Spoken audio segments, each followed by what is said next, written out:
Yeah, good morning, everyone. Oh. It's Opie and Anthony time. It's Opie and Anthony time. Is Mars still out? Yeah, I can tell. What's wrong?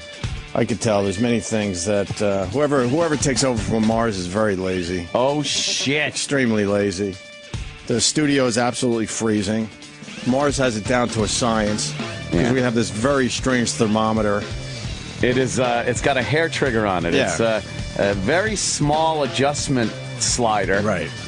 It needs to be bigger so you get more detail in your selection of temperatures. But you move it just a little tick and bam, it's fucking And it goes freezing. up to 100. Then it's hot.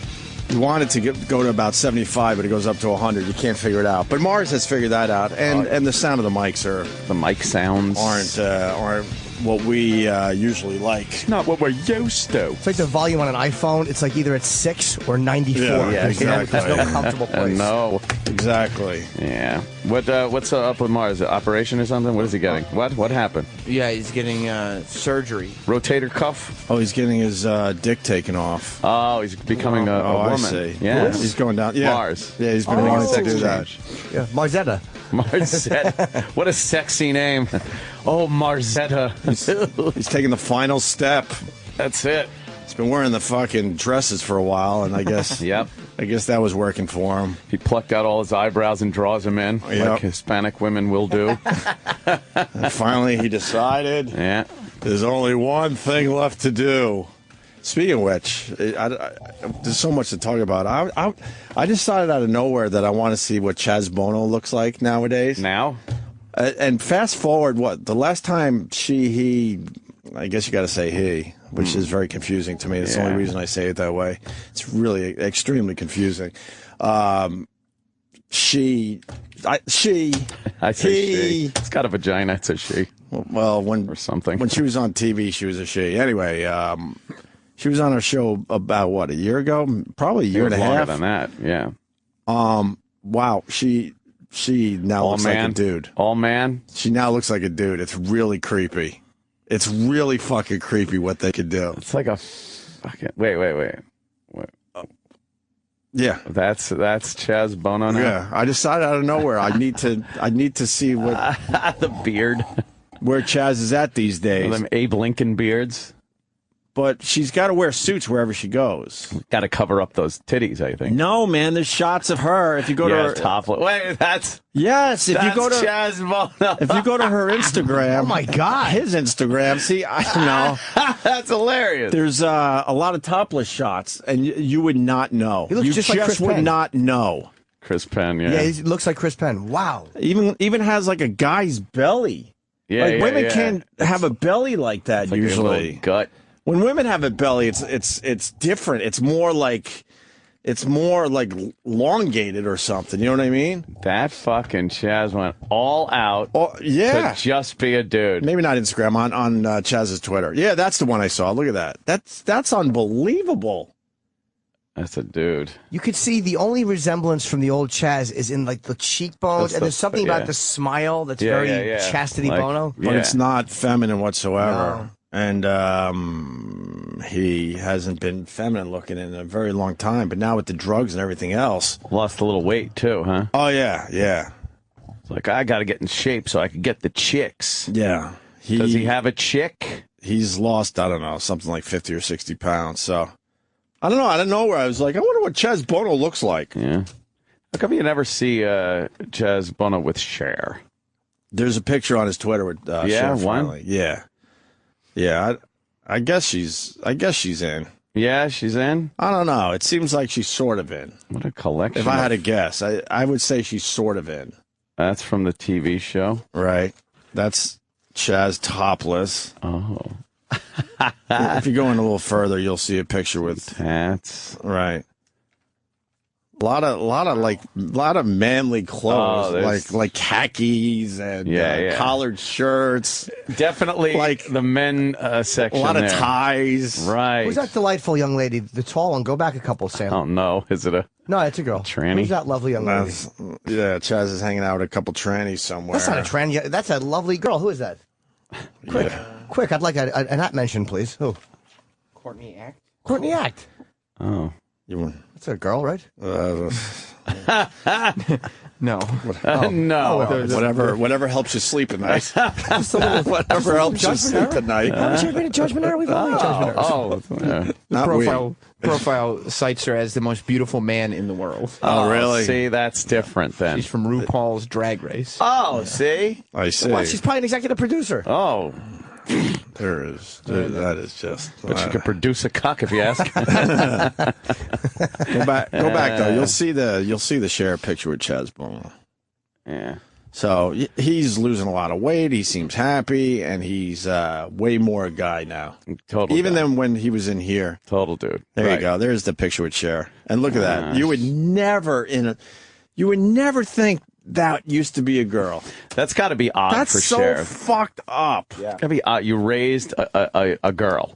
You raised a little girl. Wanted to raise a little, blonde-haired girl. Right. And fast forward a few years, you got a dark-haired, fat son. Little fat son. That's gotta fuck with your mind. Jesus. Not so fat, though. Not as fat. No. Didn't she say she had trouble with it at first, Cher? Yeah, Like, she's pretty open-minded with that stuff. I would be But certain she'd have a little trouble with that. Yeah, that's a little, wow. Okay. if your kid is gay, Okay. it's probably hard enough. Like, okay, you're gonna have a hard life and things to adjust. Yeah. But when your kid comes, look, I want a gender reassignment. That's got to be fucking heavy to hear. Yeah. That's got to be over the top. No. What the fuck? It And then has to be. What's with her son with Greg Allman? She got. Well, then that one dresses like a woman. What or is used that to. about? I don't know where that's at these days. See where that's at. Find what's his name? Elijah Blue, I believe. Elijah Blue. Elijah Blue. Yeah, we get it. Oh no, he's starting to. No, is he regular? Did he? Was it a phase? I think he's figuring out his stuff. Yeah. I don't know. He was very a little strange. weird. Yeah, he was. But he looks Looks like a regular dude. yeah, he looks like he's all right. I don't know. He's like, I can't have fucking two kids that I want to be the other one. Yeah, her son with Greg Allman. Yeah. How did that happen? Cher and Greg Allman. I know that was such a big thing back when. Right there they are. Go back. That's Chastity that's Bono. Chastity Bono. With the long blonde hair, Long blonde and the hair. girly face. She's cute. Very cute with boy. like you could see a little Cher in her What face. happened there? That is unbelievable. I had a big crush on her when I was a kid. When I was a little boy. Yeah, Everyone did. She was just a cute little blonde kid. Adorable. Right. Oh, boy. So that's unbelievable. Now it's like, hey, how you doing? Yeah. Give her a little kiss. You get the fucking whisker burns. Wow. Her Abe Lincoln beard. There was no holding him back, huh? He went He just full knew. bore into the world of I want to be a dude. I wonder if he's gonna like shape a penis out of something. I don't know. Yeah, right? Don't they do that? I think he has already, right? Didn't we ask? Yeah, we did ask. I forgot what he said. Some pump up thing? Do they got the pump up thing? I don't know. I forgot. I think he was trying to raise money for the penis, if I remember correctly. I maybe wanted bigger. So, but I think you need the penis. Yeah. You need the penis. You do need the penis. Can you ask for a certain size when they do that, or is it just what you have? Like, can you say, like, I want to, I mean, because everyone would just ask for a giant dick. Give me a giant dick. I think you're asking for as much as you can. Whatever material they could muster up for you. Take some off the leg, would you? Yeah. They have to fashion a penis out of available real estate on your body, so. Can you wrap the skin around this beer can for me, please? Yeah. A Foster's can. A Foster's can would be nice, right? I don't know. Shit. So that was just out of nowhere. I just decided I needed to do that. Yeah. The other thing, I lost 5 pounds since Friday. What happened? Fucking stomach flu. Yeah. The fucking stomach flu. I knew something wasn't right on Friday. I didn't feel right. I was like, oh, man. Were you gurgling? Were you percolating? No, I just felt out of it. I didn't sleep the night before. Got through Friday's show, which I thought we had a fun show Friday. Oh, yeah. And then I went home and I wrote Bob Kelly. I'm like, Bob, I'm going to go see you at Bananas. And I was excited to do it. And then I had a cup of coffee. Oh. That's it. And all of a sudden, all hell broke loose. That was all it took. And some fruit that was laying around in the refrigerator. Fruit and coffee. Oh, boy. Well, there was a couple blueberries with some mold on it. What's the deal with mold? Oh, it's not good. Don't eat it, dude. No, I'm not. Obviously, I'm not going to eat the mold. Yeah, it's not But good for you. I got rid of those, dumped those out. The fruit was only a couple of years. A couple of years old. Couple days old, and then I washed the rest of the fruit. But I'm imagining if there's mold on a couple, then there's some microscopic mold on the rest. Those probably spores. There's spores that get everywhere. But my question is, what happens if you eat mold? I don't know. I don't think it's all that bad. It's not, right? No, but it's probably. Ugh. But then It I might got fuck up your guts. Then I got the gurglies, and then How long after? That's why I was suspicious. I ate some fruit, and then because I was going to see Bob, I decided to treat myself to an afternoon cup of coffee. Oh, because I'm not really drinking a lot of coffee these days. Just to stay up.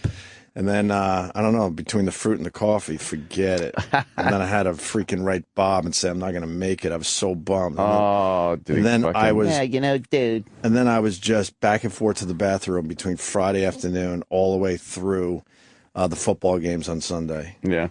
I haven't eaten much since Friday, and I feel fucking great. Just running back and forth to the old bowl. Running back and forth, and then Sunday it got so bad, the noise that was coming from my ass as water was pouring out. Dude, water just pouring out. That's fucking disgusting. Like there wasn't even a hint of solid. Oh, Jesus. All right. Pouring the fuck out. I'll admit I'm hard. And then I have my kid going, ew! Because kids have to follow, you know. Oh my God! Kids have to follow you into the bathroom, and No, I because don't get this at all. They'll let you, grab one or two by yourself. But if you're going back and forth, and I was babysitting the kids at that moment, they're both running into the bathroom, and then my son has to comment how bad it smells. Oh my God! Just commenting how bad it smells. He will remember these moments. Of course he will. Every time he drives by Staten Island, he'll think of you. Probably. And then I'm getting like the shakes, the shivers. Oh, man, really bad. And then so I would wrap up in a blanket, and then I was getting the cold sweats. And then it all just went away. That's all your body temperature leaving you. Is that what that's about? Yeah, through your water. You're a water-cooled fucking system at that point. Right. And then woke up yesterday completely fine, went to the gym, and Jesus. Me and Jimmy are just standing there topless talking to each other. Oh, yeah. I just came out of the shower, and I walked in. I was changing. I had just my jeans on, and now we're both bare-chested, having small talk. Nice. Oh, is that the worst? Bare-chested men. That only works at the beach.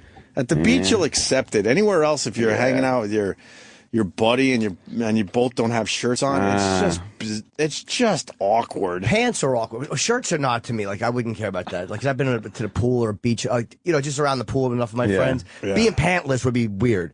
But I had it. What, with your dick out? Well, yeah. If we were, say, outside the shower, I would feel weird talking like that. Like, that would be bizarre. That would just never happen. Yeah, I would run away. I would run away. I'm not standing there talking to Jimmy. Nude Jimmy. With our penises out. I'm not shy about that stuff necessarily, but I always cover up in the shower, and it'd be weird with a guy who I work with. Just seeing him naked would be one odd. leg up on the bench, drying your leg. God. Yeah. Hey, how you doing? And it's been dry for 20 minutes. And then Jimmy just stands there awkwardly, like it's obviously time to move on. Yeah. Oh, well, I was kidding when I did that. No, I know you were. I was going to add that. Okay. But of course you were kidding, but he stands there awkwardly, and I'm like, ugh. I folded my arms. I'm like, go ahead. Because obviously it was time for me to take my jeans off. But anyway, By the way, you think it was the milk you put in the coffee? I don't know. I almost feel like I got food poisoning twice. Because after the gym on Saturday, because I wasn't sick. On Saturday, I went and got a vegetable juice. And as soon as I drank that, oh, my God, the cramps I had, it was unbelievable. So I'm wondering if I got food poisoning twice. But the odds of that are crazy. You probably had it once, or whatever you had once, and then the second time your stomach wasn't ready for something in that fucking vegetable juice. Probably overflooded your system. So yesterday I weighed myself. I'm like, oh, man, I got to see what the stomach flu diet could do for you. And I'm having a tough time losing weight, but I am losing, but it's taking forever this time. And I lost 5 pounds since Friday. Damn. I can't tell you how much that is for me. That's good. Because I'm 178. Right now I'm 173. So I'm wondering, how do you keep this off? Well, you got to keep shitting water. Because it's all water, right? You are a little proud, too, when I saw him without his shirt. Oh, I showed him my gut. He did show me. Look at this. Like one, but I'm like, dude, I haven't seen your stomach in 8 years. I don't know the difference. Who knows the difference? But how much water weight do you have constantly in your body? Probably a lot. At least 5 to 6 pounds, I would assume, of water. Probably more than that. Yeah. Even more? Yeah. Fuck. So it's all going to go back on. It could. Right? That stinks. But now just totally fine. Totally fine. Anyway. We got the polar vortex coming. That vortex is... Why does it have to be the polar vortex? Why is that a word now that people are using for the weather? It's brand new. No one's ever used this. Didn't it used to just be called a cold front? Yeah. Just a cold front. A storm system. But now we have to name everything. Wheeling in. Apparently, it's the vortex. Yeah, a little snow coming to our area. Well, up and down the entire East Coast. The Northeast. For the most part, all the way to Maine. From what, Washington? Yeah. Everyone skates south of Washington, it seems, huh? For the most part with snow. Yeah, they get the rain. But, it's supposed to start up late morning, early afternoon, and continue until tomorrow morning. All the way to tomorrow morning? Till like 6 o'clock tomorrow morning. Wow. So we are so not doing a radio show tomorrow. 6 to 12. 6 to 12 inch. Yeah? 12 inches kind of east of here, which includes moi, and a little lighter west of here, which is usually the opposite. No, I think the city's going to get a lot this time, too. City's going to get some, too, but not as much as Long Island and I don't know. Connecticut coast. I saw a lot of purple for the city as well. Yeah. It's kind of on the 6 to 12. It's more toward the 6 side than the 12 side. And then Long Island's more the 12 side than the 6. For the rest of the country, it's the strangest thing. I live in the city. Aunt lives a mere, 20 miles away? 20 miles out. And the snow totals could be drastically different. Totally. Just because Manhattan is surrounded by water, I guess. I leave my what that's about? My house. Yeah, it has to do with that weather, the water, the fucking little island, the heat weird. that the city retains because it's paved and whatnot. I leave my house sometimes and it's fucking like winter wonderland, and then I get to the city and it's just a little slush on the ground. Yeah, it's a big difference. Yeah. So we'll see what happens there. That's a snowstorm. It's a snowstorm. We're not going to hype it up like everyone else. It's a fucking snowstorm. We're in the middle of January. Vortex. It's a snowstorm. Yeah. And we know how to deal with this shit. Yeah. No one's happy about it, but we deal with this shit. And again, but watch the news. The news makes their panic. When it snows, I just want to be in front of my TV watching news. The coverage. I'm obsessed with local news and how bad it is. Yeah. It is so bad. And they don't even think they're that bad. No. They love making it sound like it never happens and it's the most fucking dangerous thing ever. Right. Listen to them or you will die. Oh, it's the best. Yeah. Let's say I was watching local news and there was a monotone lady just doing traffic. Yeah. I'm like, why is this on TV? Yeah. Who gets their traffic from TV? Nobody. Who? No one that's driving. Even before the smartphones, who was getting their traffic from TV? And why do they feel like they got to still do that? Yeah, I have no idea. Because even if your TV is on and you're ready to leave the house, you still wouldn't watch the traffic. No. You turn on your radio or you go to your phone. I think what happened with local news, it's just out of habit. Yeah. They did it this way for so long. No one knows how to do it differently for whatever reason. They do a traffic report twice in the half hour. Yeah. Why? I have no idea. And then they show cameras on highways showing that the traffic's either flowing nicely or not. I do like those. Not that I use them. I just like them because it proves the bullshit from the traffic reports. What do you mean? A lot of times you'll get a traffic report and they'll say it's clear, and then you look at the camera online, and it's like, no, it's fucking. Wow. It's a lot of traffic. It's really strange to me. I don't know what local news is going to do, but they're so ready to be reinvented somehow. Yeah. And then yesterday morning, I turned on Good Morning America. I tweeted about it. Mm-hmm. they laugh for an hour straight, and I don't even know what they're laughing at. They're chuckling. At everything. They're having fun in the morning. Having a good time in the morning, yeah. Is that what you do when you're having fun, is just laugh at things that aren't funny the entire time? Sure. Yeah. Just ask our audience. Turn on Good Morning America this morning and ask me what they're laughing. It's unbelievable. Yeah. Yeah. They can't go more than a minute without laughing at something that's not even close to funny. They just want to convey that fun spirit that they have in the morning. They'll just say their names and start laughing. Exactly. Just over and over again. It's the strangest thing to watch. I can't get enough of it, though. I don't know. It's one of my weird fucking little things I like to do. I was watching some real old news yesterday and how they fucking pulled it off. They had like the Martin Luther King assassination from like 2 weeks out until after it happened. Wait, 2 weeks out they knew this was happening? Well, no, but they probably did, as a matter of fact. They had the news coverage of him in Memphis. Right. And then after the assassination and the assassination and everything. But it was all old news footage. That's how what the show was. Old news footage and broadcasters talking about the sanitation strikers and Martin Luther King's speech and everything. And then the assassination and the aftermath.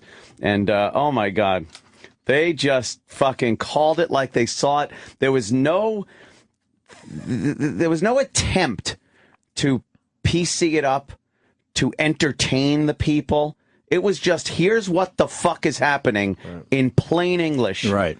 You know, no tiptoeing around what they're trying to say.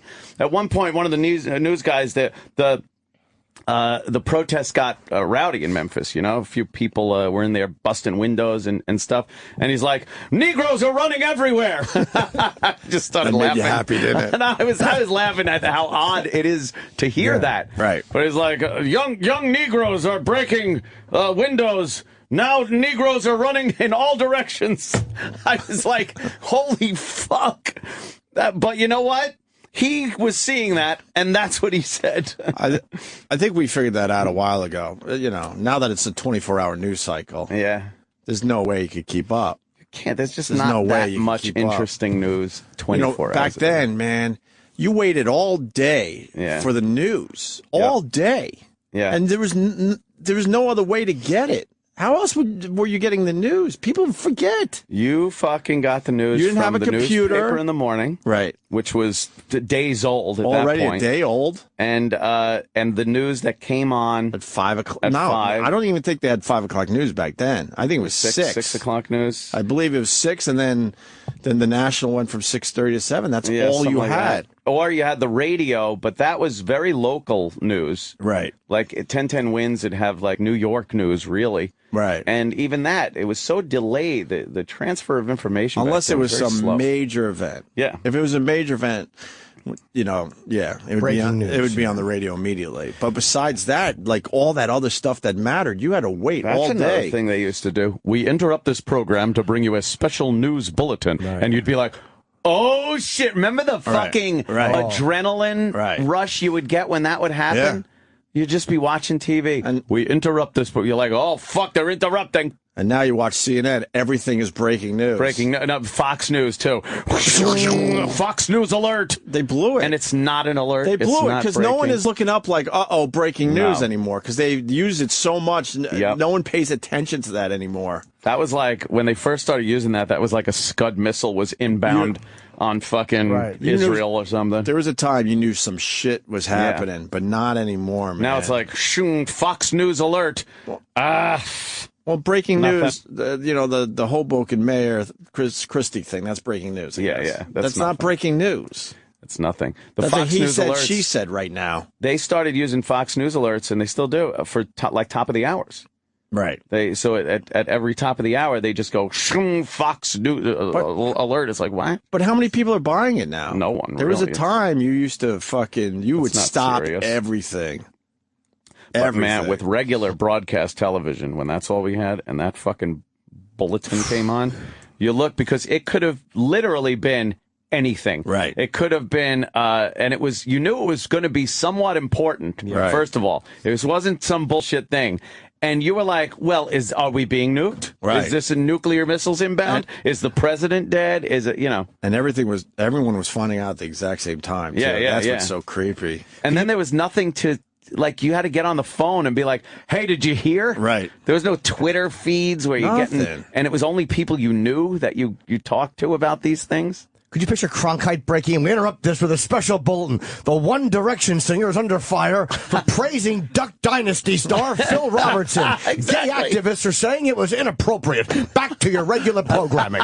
Never. Is that a real story? Oh, today? yeah. Oh, yeah. He praised him about something, and now people were like, oh, he's anti-gay. Oh, Jesus. But that's how Good for them. how emasculated the news is. Like that's actually a story. God. One guy said something to another guy.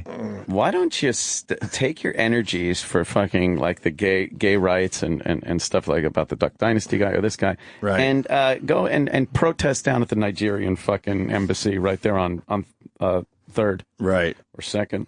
Yeah, 2nd. Unbelievable. It's just nothing that they're arresting fucking gay people, rounding them up. They are rounding them up. Round them up. I guess man. the Bachelor guy's in trouble too. Yes, for speaking out. For saying not everyone is comfortable with homosexuality. I tell you something. But everyone has to be, especially if you're on TV. If you're in the spotlight, you have to absolutely be comfortable with homosexuality. You have to accept That's not fair in this country. It's not fair. You have to accept it as a thing. We have to accept it. But the way they want you to be comfortable with it, right? And you can't make people comfortable with it. A straight man watching two gay men showing affection for each other it conjures up something uncomfortable. You're telling me I deal with it every day. It just is. It's that weird kind of like you get this vibe, but you're not allowed to speak out about it, especially if you're on TV. They asked the Bachelor guy something about if they did a Bachelor with a gay guy or something. I don't even know. Oh, they asked him. I didn't realize they asked him. They asked him, so he's like, I'm uncomfortable with this. Yeah. What's wrong with saying that in America? And then they make that the story. Like, they ask you, just like Perez Hilton asked about a gay marriage. And if you give an honest answer that isn't what the questioner wants, that's the story? How the fuck? Right. If he comes out on Twitter and just starts blasting gay people and saying, I don't want fags on TV. Right. All right, I get why people would be irritated at that, because it's kind of an unprovoked dick move. Yeah. You ask a guy his opinion, and he says it, and you're upset with him, fuck you. There's no way in this day and age, maybe the future will hold something different. The future. There's no way you can force people to be comfortable with something. You know, tolerance means, you're tolerating something. Right. Doesn't mean you like it. Right. Doesn't mean, it means you have to tolerate it. The word itself is tolerance. Can't force Doesn't mean people. liking it or... You could continue to educate people so they can make their own decision, an educated decision. Maybe after it's commonplace for a long time. But guess what? You could educate all you want, and you're not going to turn people around. No. But you can't just have this blanket thing where everyone has to accept it. Right. Yeah, you can't be, not giving people jobs for things and stuff. But taking their jobs away because you ask them a question, as long as the guy's not running around beating the crap out of that shit crazy. Gay people or something. It's his opinion. Yeah, gay people. In America. Yeah, I think any opinion is fine as long as you're not advocating violence against anybody or advocating taking away someone's rights. You can express your opinions on certain things, and that includes people's lifestyle. It's an opinion. It doesn't mean shit. You should say you used to be able to express your opinion. You should be able to. And then they grabbed that guy, so he's going to now educate people. Yeah. Right. What's the story? There's some holes in this whole thing because I wasn't completely prepared to talk about this. I just saw the headline and a couple minutes on this on TV. Well, he was asked if there should be a gay bachelor. And he's the current bachelor, I guess? Yeah, I guess. People watch that show? I don't know. Where would they put the rose? Oh, boy. Do the ladies just love watching The Bachelor? Is it a thing? I think it's people are still watching it. I don't know anybody who does. But the ladies like it. Yeah. Oh, yeah. He said, no, I respect gay people, but honestly, I don't think it's a good example for kids. Huh. Then he said, That's a bit rough, but opinion. Yeah. But that's what he thinks. Believes. He said you have to respect everybody's desires, opinions, and way of living, but it would be too hard for TV. Hard. So what's wrong with that? It's his opinion. He should be What's able to wrong with fucking say having it. that opinion? How is it? What is that going to do in society? It makes no sense. And I don't agree with the guy. How is it a bad I example? don't agree with him either, but I once again, he should be able to say that without having any problems. Just like there's an argument over nature and nurture as far as gay goes, there's also an argument as to whether children seeing that lifestyle, being around it as children of gay people and whatnot, affects the way they think of their own sexuality. So it's someone's opinion. And I don't think there's any scientific proof either way that absolutely proves it one way or another. So some people can be of that opinion that they think it's not good for children. I have proof that it's not pop culture. Oh, yeah? It's only been acceptable, quote unquote, on TV for the last few years. There's a lot of adult gay people over the age of 10. What did they learn it in Rome from fucking Twitter? Yeah, there'll always be the old chicken and egg argument as far as that goes. CNN has an article that says The Bachelor sounds like a bigot. It doesn't. Everyone, the word bigot and racist and homophobe is thrown around so much now that it means nothing. I was watching also yesterday. I was watching a miniseries from like 1978, King, with Paul Winfield, played Martin Luther King. It was really good. And how did it end? Oh, wow, it's tragic. Oh boy. They really pulled off that scene. Oh, really? Really well for 1978 TV miniseries. It was pretty well acted, and they were showing some shit that is like, wow, that guy's a racist. Fuck, that guy right there is a fucking racist. And then the actors were saying that as they pointed out from their TV. Neighbors at my window, you know. Jesus. But then you get on Twitter and express an opinion or throw out a statistic or whatever the fuck, and someone calls you a racist, you're like, wow, you have really brought that word down to a level of who gives a shit when it should be kept up at that fucking, so you can at least identify.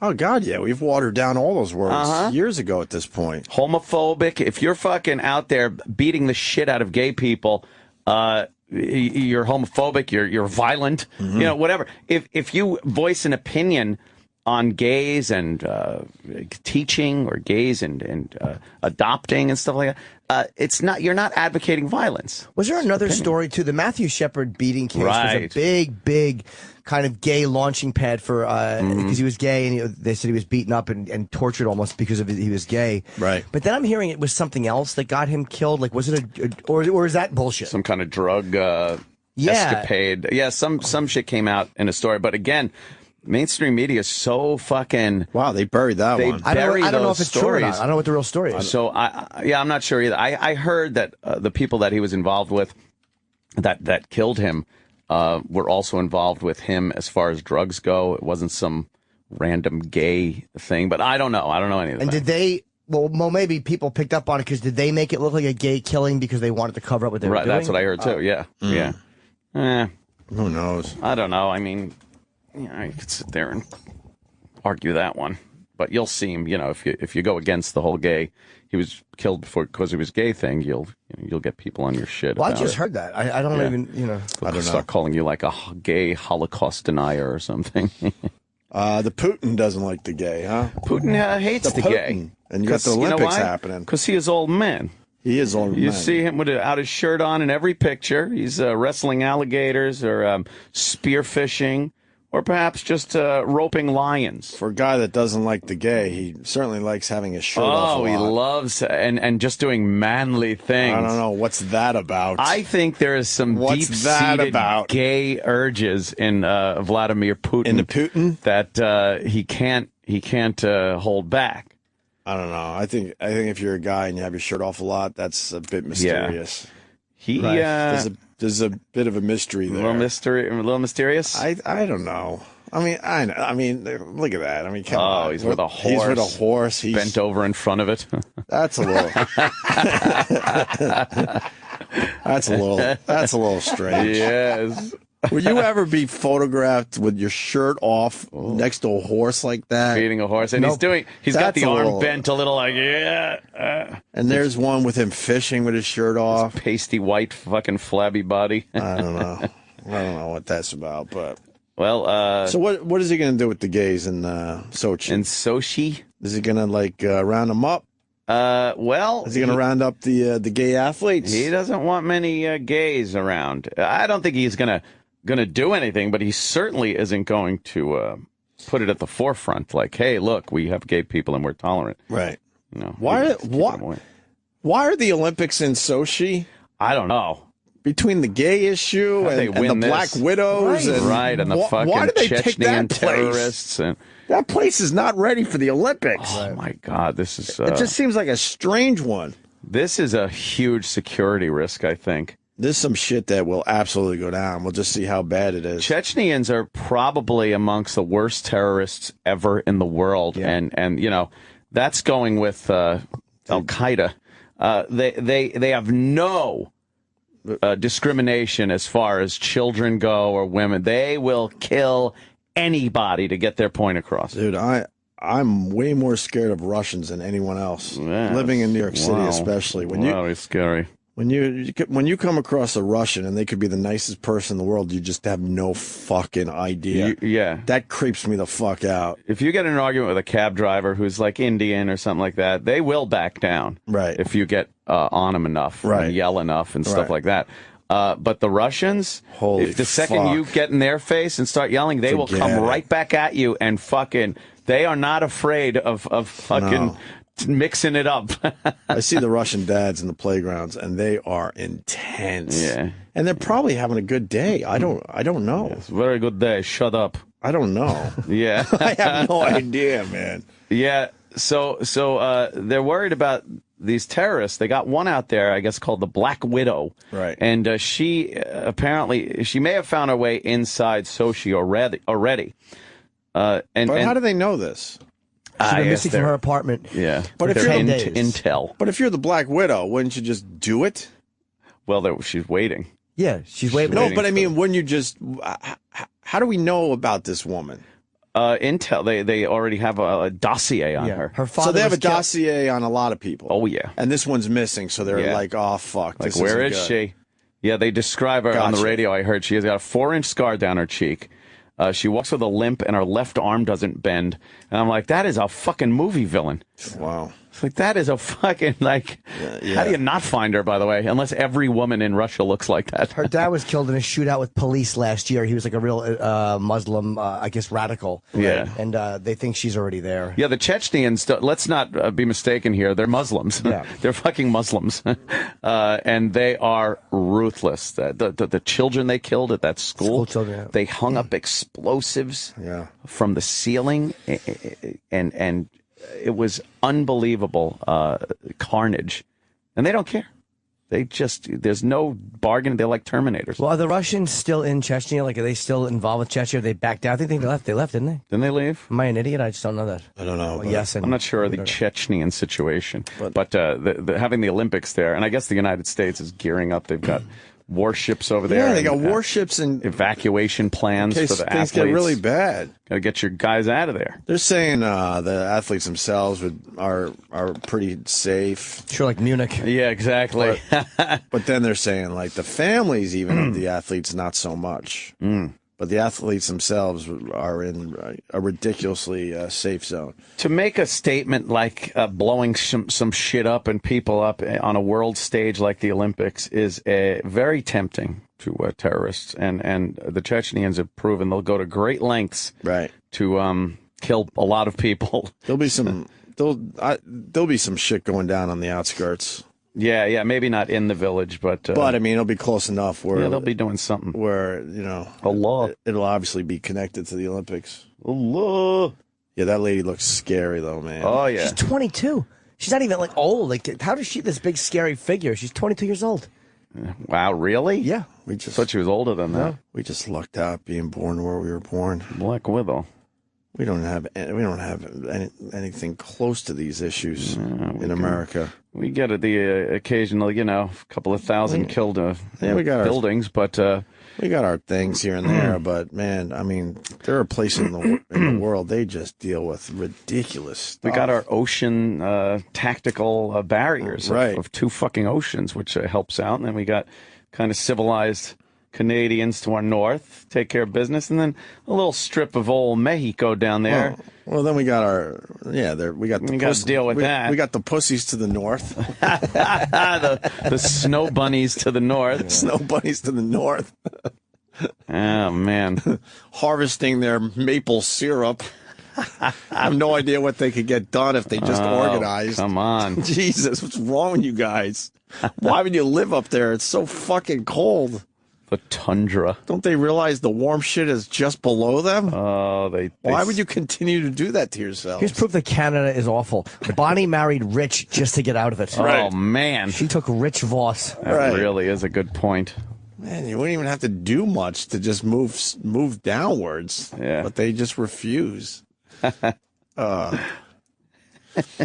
Hoboken mayor accuses lieutenant governor of trying to muscle a land deal. Is that business as usual in Jersey?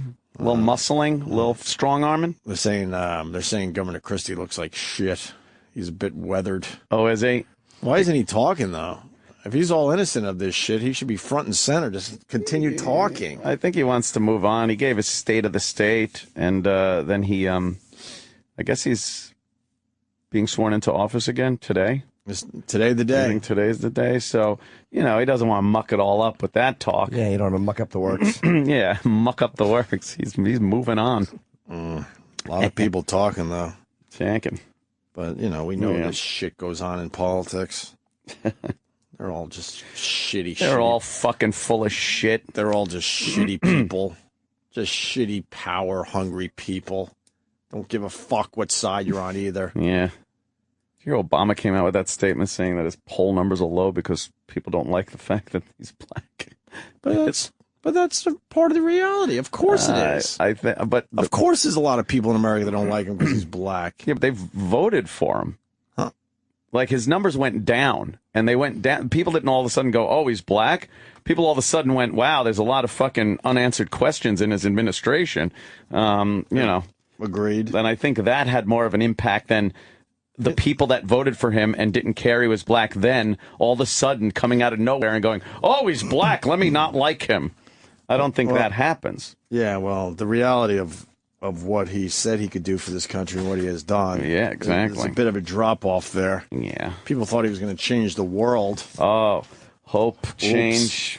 And then you learn it's pretty much the same shit. Yeah, business as usual. Just stuck in the mud, as Jimmy likes to say. Stuck like the stuff like the NSA. Like you never would have thought that would happen under this guy's watch. Right? There's so much for transparency. Oh, he was talking about transparency. It has been the least transparent government administration I've ever seen. I believe he intended it to be, too. I think when he went in, because I don't think he was in Washington long enough to be a completely full of shit pig. I think going into it, he really was an idealistic guy. And then once you get the gig, you're like, oh, like this. There's nothing you're going to do that's going to change the way that system is. It's the same as it was with Bush and with Clinton and with every one of them. At least be transparent, I don't know, with your own life. The guy, still transcripts from school. We haven't seen or even know so much of what this guy did growing up and stuff. I don't know. It's not very transparent. It is a little strange. And then I do find that strange. Michelle Obama has her big birthday party and no pictures allowed, like no cameras. Really? It was just it's this weird like no press, no cameras administration. Well, wait, no cameras. Is it only family or is it? No, there were all kinds of celebrities there and whatnot.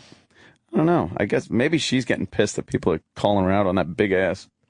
Maybe that's it. That big ass. She's like, I don't want anybody taking pictures. Why no pictures if you're, who's paying for that? Well, it was her 50th, so maybe she just wanted a fucking real private with like Samuel Jackson and with all her friends. All her fake friends. Mm-hmm. They weren't friends. Well, they weren't friends with any of these people before they became president. Maybe a couple. I was invited. All their to fake that. friends. Oh, you were? I was busy. Yeah, you didn't go to the president's, the first lady's birthday I was party. like, what am I doing? Yeah. I'll do the 75th. I'm busy. I'm busy. I'm sure Oprah was there. Maybe that whole thing. From Oprah. That rift with the Obama and Oprah. That was a big story. Oh, What happened? Oprah kind of left him hanging because she couldn't have. She wanted access to the Obama administration. That she thought she was going to get like this exclusive access, and for Harpo Network or whatever it's called, OWN, and she didn't get it, I guess, and she was pissed off. And they said she could have really helped him sell this whole healthcare thing or whatever. Oh boy! And she kind of left him swinging because her opinion still carries a lot of weight. But even though since she's off the air, people do not give a shit about her like 50% of what they used to. She still has a lot of power. You know, The Butler was not a great movie. And they had John Cusack playing Nixon, some unknown guy who looked nothing like JFK playing JFK. I have no desire to watch The Butler. I wanted it to be good. I got that screener copy. I'm not going to pop that one in. It didn't Who stink. the fuck would watch that? I'll tell you why I did. Cause it just after, sorry. It didn't Sorry about stink. It wasn't a terrible movie. It was just kind of like, ugh. You know, I just didn't give a fuck about it that much. I found out like half it was fiction. I'm like, why can't they just make a movie about the guy? So they had to make. No, why? Because he had no real stories. It was just a bland. Like they realized this Butler guy worked for 7 presidents. Was it? Yeah, 8 six, presidents. I think. Six. And so, fucking do. So someone went in and went, holy fuck, this guy must have a story to tell. And then they realize he's just a fucking bore. So then they have to make up half the movie. Fake. So at that point, don't make the movie. They gave him a radical son. They gave him 2 sons, him and Oprah. One son who became like this Black Panther. And then a congressman. That son never existed. Really? Never. Oh, they gave Oprah. Terrence Howard was in. He was good. He played like this kind of fucking shitty drunken neighbor who she had an affair with. That never happened. Holy shit! That They didn't really exist. had to punch up this Didn't fucking happen. story. This Huh? guy's life was a bore. A bore. They showed interaction. There were certain things that did happen, like certain presidents, like Jackie, really did give him a tie. That was one of JFK's after he was killed. Like there were certain things that happened which Gives a fuck. Was it stained? Yeah, wasn't that one? Did it have a hole in the neck? I bet he sold on eBay for $8 because it was. But who cares? Yeah, that's it. And there were certain things that they just doctored for, and they told the civil rights story through the eyes of. But they didn't need to do that. No. The radical son that they added, really, and they had 2 sons. One son who became a Black Panther radical, and another son who was killed in Vietnam. And that part was true. The other son did go to Vietnam, although he wasn't killed. He did fine. Oh, no. Oh, that makes a huge difference. Wait, you looked up all this stuff? Sure did. Good for you, Jimmy. The opening. Wow. The opening is what kind of got me. When he was a kid, because you realize the point of the movie, I think, is you realize where he came from and where he wound up. Was that he was a kid? He was raised on a farm, like a cotton farm, and that's true. And his father, like the guy who ran the farm, of course, was a white guy, and would take the mother in the shed and rape her, and then shot the father when he questioned it. The father was like, he questioned this guy, and the guy just stopped in the field in front of the son and shot and killed him. Wow. So that was where this guy came from. Did that happen? No, didn't happen at all. Come on. Wait, no way. They made it up. So what was real about the movie? He was born on a That farm. he washed out some underwear for the president? If you have a white guy shooting your father that's after the raping opening. your mom, it kind of sets the tone. Yeah, that never happened. What happened my was God. he was. But that makes white people look damn shitty. boy. To add that part to the story. I think that was a really accurate depiction of what happened to a lot of people. If they just had said this is totally fiction, I would have been fine with it because they were trying to tell a story. There are people that think this is a true story. That's what bothered me. If you polled the people, I would bet 90% would think it was completely a real story. The real guy's name is Eugene something, and this guy's name is Clarence something. They changed the names, of course, to fictionalize. But why wouldn't you just call him by his real name? What's Because the difference then it's between those gotta two be names? real. It was such a departure. And the people that played the president, Sam, can you find links of the guys that played the president? John Cusack as Nixon. And they were the worst. And they said there was one thing I did not like that they did was they showed Reagan in office talking to and the Butler would overhear a lot of shit. That's just the reality, because they said the room should feel empty when you're in it, and that's probably a Butler's thing. People talk very freely. So there's one scene where Reagan is talking to people in his own party, and they're talking about South Africa and boycotting South Africa because of apartheid. And Reagan is going, if you pass this, I will veto it. And the woman's going, Mr. President, we're a part of your own party. It was such an obvious political. She goes, we're telling you, this looks like a real racial issue. And I'm like, wow, that made Reagan look kind of like a fucking racist old cunt. And then you read about it, and they said one of the reasons behind this veto thing that was simplified by the movie is because apartheid, that was one of the few, I guess, African nations that was pro-democracy and not communist. And he was afraid a way of turning on the one place where communism wasn't. It had something to do with that. Yeah, so that was pretty important back then. That was a part of the equation. Maybe the racial played a part of it for Reagan's decision, but that wasn't all of it. And they just kind of simplified it in some cheese dick, typical Hollywood, shitty political statement. Jesus. So there was a lot about this movie. Lyndon Johnson was the least offensive of them, but the guy that played Kennedy was really handsome and sounded like him, but looked nothing like him. Really? Yeah, I didn't. And the Reagan was awful. And Robin Williams played Eisenhower, and I thought he was good. Oh, Mike. Oh, yeah, it was so fun. I like Ike. But he really looked like. I thought he did a great job as Eisenhower. Yeah, he was in it for like 5 minutes, and he wasn't billed. It was that guy played Kennedy. Yeah, and Jackie looked great, but I didn't think that he James looked like Mars. And I hated Forrest Whitaker, and I hate to say that because I love him, but I didn't like the accent he took to. I didn't care about him. Jefferson, that's a great Butler trait. You're keeping it up nicely.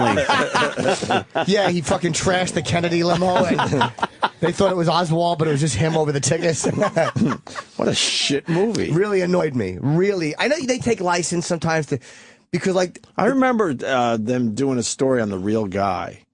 And it seemed like he just had a boring existence at the White House. Yeah. And then they turned it into this big, huge production. Well, when you look at Dallas Buyers Club, which McConaughey is winning so much for, which he shouldn't. He just played a fucking skinny guy. Yeah. He was a non-gay man with AIDS. I thought that at least told his story accurately, and I'm happy to see Jared Leto being nominated as the transsexual. Nominated? I think he's going to win the Oscar. Yeah. The character never existed, by the way, but at least he's being, he played it great. That character, he's winning everything. Was completely made up. Right. It was a completely made up character just to show. It was to try to personify why this guy's his feelings about the gay community changed, and I guess they couldn't show that. But again, that even annoys me. It's like, don't act like you're telling me a real story when the entire guy that he was with was made up. Right. It wasn't. Wow. It was a story about a guy who was, I guess, the whole thing with the rodeo and his involvement with the rodeo. All that was made up. It was symbolic. It's just so fucking annoying the way that they can't just tell a story with little additions and subtractions to tell the story. They have to make up these giant things. Because our lives are boring. Because they have to give a narrative. There's not a lot of people that have amazing lives. Movie-worthy lives. Right, exactly. You got to pump it up. Punch that shit up. We even pump shit up here for our stupid radio show. Why wouldn't you? We're not nominated for Oscars. Give it a little extra. Give it a little. Give it a little nudge. A little nudge. I've done nothing but subtract things. I've never punched up my sexual story. I've subtracted. Believe me, I've given you guys 70% of the humiliation. There's 30% still lurking in the basement somewhere. Well, we all assume that. Of course you do. Okay, all right. We're not stupid. Who is that, Sam? Alan Rickman as Ronald Reagan. Yeah. Alan Rickman was fucking Hans Gruber was fucking Reagan. There you go. I give you the FBI. Well, I am not seeing The Butler. Yeah, I was disappointed. I wanted to. Oprah was good. I mean, she's a good actress. And Forrest Whitaker didn't stink. I didn't care for the way he played the character. You got to see the Osage County movie. Yes. I will. It's the last one, dude. I've held out. Please see it. After I watch this, of course, I'm going to go home and watch Wolf of Wall Street. Where'd you get that? Well, a friend of mine sent it. It's the TDK official copy. Not the real screener copy, of course. What is what is a TDK copy? I don't even know. Oh, a TDK is it was just put onto a tape for me. TDK, it's one of these jokers. One of those where it's just printed up and written. So there's probably a head in it. No. Nice. But I want to see it because it's this. I can't wait to see Wolf of Wall Street. It was pretty good. We have that guy in today by the way, who's being nominated. What's his name? Barkhad Abdi from he's the Somali lead pirate who's nominated for Best Supporting Role in Captain Phillips, which was really good. In the boat movie. Yeah, the boat movie. The boat movie. That fucker was good, man. I knew it was going to be an Oscar-nominated movie when I said I want to see the boat movie. We talked before. Hanks, you didn't see it, but Hanks was so good in he was good in the movie, but the last, did you see it? Yeah. The last, say, 10 minutes of the movie was Oscar-worthy. And that's the way he had to play it. Like, he couldn't have done that shit earlier. It wouldn't have been right. No, and you'd have been like, oh, God, this captain's fucking losing us. Yeah. But man, was that good. You forget Tom Hanks is great. Yeah, he really is. Fuck, man. He's ridiculous. He's a national treasure, I got to tell you. A national treasure. He's one of our national You think treasures. so? Oh, my God, of course he is. Did Alan Rickman try to put on the Reagan voice? Yeah. He did? Did he do a good job? You know, Jane Fonda played Nancy pretty well, actually, briefly. There's a lot of weird cameos. My name's Bill Clay. Yes, it's from Die Hard. Oh. No, you're one of them. Don't kill me. Yes, hello. Look at him. I didn't think he was amazing as Reagan. And I didn't think the guy who played... Oily hair. Dude, I didn't think that fucking... that Cusack was good as Nixon. And they have him looking too young as Reagan. Reagan young. never looked that young. Yeah. Can you find Even when Cusack? he was first in office. Yeah, he was... Did Cusack try to do the over-the-top Nixon? He wasn't completely over the top, no. But it was... They showed him coming in as the vice president or something when he was Eisenhower's VP. And talking about the black guys, like, you boys going to vote for Jack Kennedy?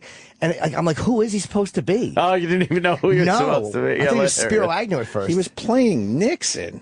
That's the oddest thing. Was he playing him as the godfather of goth? I remember how uncomfortable that moment Remember was. we told everyone it was going down too? Yes. I love that. And then he said it and we all started laughing and he knew something was up. Yeah. I do a These great guys- Nixon. I should have done it. These guys, when they promote a movie, they have the exact same thing they want to say to Yes. every interviewer. He wanted to get that out.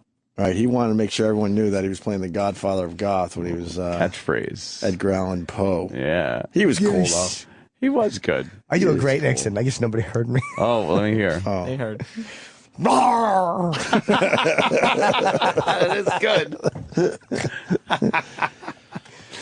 Yeah, they had really weird shit. Weird fucking shit. I think she just did it to get these weird names in the movie. Yeah. Yeah. Robin Williams. I didn't like the voice. No, he was good. He was the one who I actually thought was great. That's odd. We're stalling here because people hate when we eat on the air. Where's the food? I don't know, but I know I'm about to ask. Uh-oh. A guy who actually wants to say something tough but doesn't. Trav, what's the story, Trav, before you're quickly dismissed? I was going to say if you guys want that Godfather of Goth clip. Of course we do. It's one of my favorites. So uncomfortable. That's Jimmy. Anthony, how you doing? That's Opie, what's up, John? You don't have to worry about Sam Roberts right there. Yeah, thanks, Sam. That's all right. I don't know. Probably over the years. I saw The Raven last night, and right off We're the actually bat. on the air, by the way. Yeah, we're on the air. Yeah, I know. We just. I'm sorry. We're kind of casual here. Yeah. I saw The Raven last night. I loved it. You liked it? Period. Yeah, I really did. Oh, great, man. You play Edgar Allan Poe, obviously. Very iconic. It's a murder Edgar Allan mystery. Poe, yeah. Yeah. It's shot very dark. The cinematography is really good, and a lot of blood. Yeah, well, he was the, Godfather of Goth. Oh, really? Yeah. Yeah. He started the whole Gothic horror thing. He was writing all those. Right off the bat. Because we said it was going to happen. That's the lead up. We said he would start his interview by saying that. Because I had seen like 2 or 3 interviews with him previously, and every time he kept saying it and saying it. I'm like, he's definitely going to say it when he comes in here. So and then it was like right when he sat his ass down, I couldn't fucking wait. Couldn't wait to get that one out there. That little talking point. I did like that movie. Yeah, Yeah, I I haven't mind seen it. that. I didn't see it either. I should get it on demand. It's all right. It didn't do well, but On the Netflix. What's De Niro saying? Devious. You worried about him reading your emails or listening to your phone calls? I'm not at all. The NSA, snooping, none of that gets on your nerves? Oh, dude. Oh, that's Sundance. Yeah, look at Fox. These fucking pussies won't even They will not even criticize Obama for that. These fucking pussy actors. If you were asking about Bush and the war, they'd stand there for 10 minutes. But about Obama, oh, dude, they just walk away. NSA. That was fucking cowards. Spying on your own people. Oh, that's okay. Oh, dude, I don't have an opinion on that. Fucking cowards. No. Yeah. Sundance. There's one movie that was getting a little bit of buzz. Cooties. Cooties. I think Sundance? Elijah Wood is in that or involved with it. It's I guess a bunch of like fifth graders or something become zombies. Oh wow. Ah, boy. Oh boy. Yeah, you Look give them out. a drug. Everybody gets undressed and puts their arms out. See nothing, hear nothing, say nothing. There you go. Sure. It sounded like a good kind of premise. It was funny and like a good horror movie kind of a thing going on. It's getting a lot of what they call a buzz over in Sundance. Nice. I'm writing a movie about it's actually a TV series. Oh, yeah? A TV series. It's about a social studies teacher who begins like fucking mixing crack because he's got like fucking he's got MS and he's making like crack and selling it. What that sounds kind of like So Breaking Bad. No, it's not. That was different. That's methamphetamines. He was a science teacher. Mine's about a social studies teacher. Oh, okay. What's it called? What's your working title? He's selling crack. You're gonna have to pump up that title a little bit. All right, I guess we gotta just take a break. Oh, that means the people get to hear us eat on the air because stop popping your collar, Sal. Oh, look at him, like full pop-collared, fucking bearded. What are you doing with that fucking? Do you like Sal's popped collar? I don't like it. Why are you popping your collar? That's just the way the sweater goes, like that. That's a horrible sweater. Put it back Like on. No, the swetter itself is just horrible. Game of Thrones beard. Better. Yes, I don't like your fucking Rob. I hope the same thing happens to you. Hope you lay up on a dungeon floor with your cock sliced off. Where'd you get that horrible sweater? My girlfriend gave it to me. Oh boy. Oh boy, so you got to wear it because she gave it to you. Obligated. That's understandable. I remember those days. Yeah. Oh, that's so adorable. And by girlfriend, you mean what? Boyfriend. Ah, Yes. Of course, Sal. Welcome aboard. What's the matter, Sam? Did you check on our food? Sam, let's get our food. Man, this is a big. There's been delay. a breakdown. There A has breakdown been. in the organization. Well, Club When Soda the Kenny, machine This breaks has become down, a thing we now. break down. What happened? Club Soda Kenny is nowhere to be found. I'm assuming he's getting the food. That's not. Something's up. Do you think he's freaking out Oh right my now? God, Kenny's Kenny's a like, robot. "Oh, if it's Something's up. He'll have a story. I told Kenny to push my call time. He pushed my stool in to push my call time in the morning up. Right. And this morning, I mean, by the second, he's right there. Up from when to when? With the call. Earlier? No, later. Okay. I'm like, fuck it. Take a little more sleepy time. How much time? Squeeze a little extra. 5 minutes. No, it is I'm a good squeezing. 20 minutes. I'm squeezing. I squeezed 20 minutes. Yeah, you keep squeezing, man. I had to see Finally get how some much sleep. leeway I had. Right. And there was kind of a lot of traffic this morning, but it worked. I was fine. Good for you, man. Kind of getting there. No, something's up. Kenny's will have a story. This is extremely unusual. What, that he's not here? I mean, he's That here. he's but not here with the food. This is extremely unusual. Yeah. The food would have been here a half hour ago. Yeah. What's probably happening is Kenny likes to go and queer off sometimes. Kenny will go in the bathroom and just bully his way into like the stalls. Let me see what you're holding down there. He's trying to get one in. Yeah, he's trying to get one in. Oh shit. Yeah. Well, Did anyone have any special orders? No, something. Special orders don't upset us. All we ask is that you let us service your way. Oh. Kenny is beating the shit out of himself right now, and he'll have a story to tell after these messages. Oh, I'm sure. I will guarantee it. This is only after Yeah, no, you still got 6 days. No, you're gonna do. You're doing more. You're doing better than the average. all right. The only one I will be happy not to surpass is the Patrice one. Any other one I expect to trounce. The Patrice one is our #1 podcast, and then number 2 is actually the best of Bill Burr, beating out the best of Louis C.K. Well, Look at that in the numbers. That's our top 3 podcasts so far. Patrice O'Neill, then the Bill Burr, then the Louis C.K. So let's pump up the numbers. Let's get Jimmy up the charts a little bit, all right? It's a great podcast, actually. Jim Norton Hates Animals. It's hilarious. Thanks, man. So I heard go some get of it. I've heard some of it. I was actually enjoying it. It's weird. You can listen to yourself when you remove it from a certain amount of time. Like, oh, I didn't remember that. And you just kind of hear it as a piece. And then it was good. And then tomorrow, I think the podcast is going to be the Jerry Springer / Ice Cube interviews because they were terrific, right? Yeah. Yes. And then we're going to do a Bob Kelly Super Puke episode soon. Then we're going to do the Super Ball podcast, right? Yep. I think. All right. So, it's kind of nice to know what we're going to put on the podcast in advance. Indeed. Instead of scrambling on a Monday afternoon going, fuck! Yeah. What do we put out there?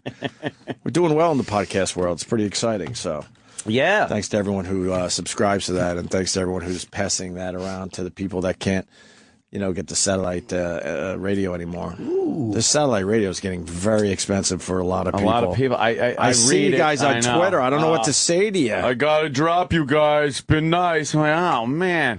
It's been a great 9 years. I'm like, oh my God. Damn. You know what you do? Call them up and say you have to cancel and stuff, and they'll give you, they'll throw you a deal. Well, why don't you keep that on the QT? Jesus.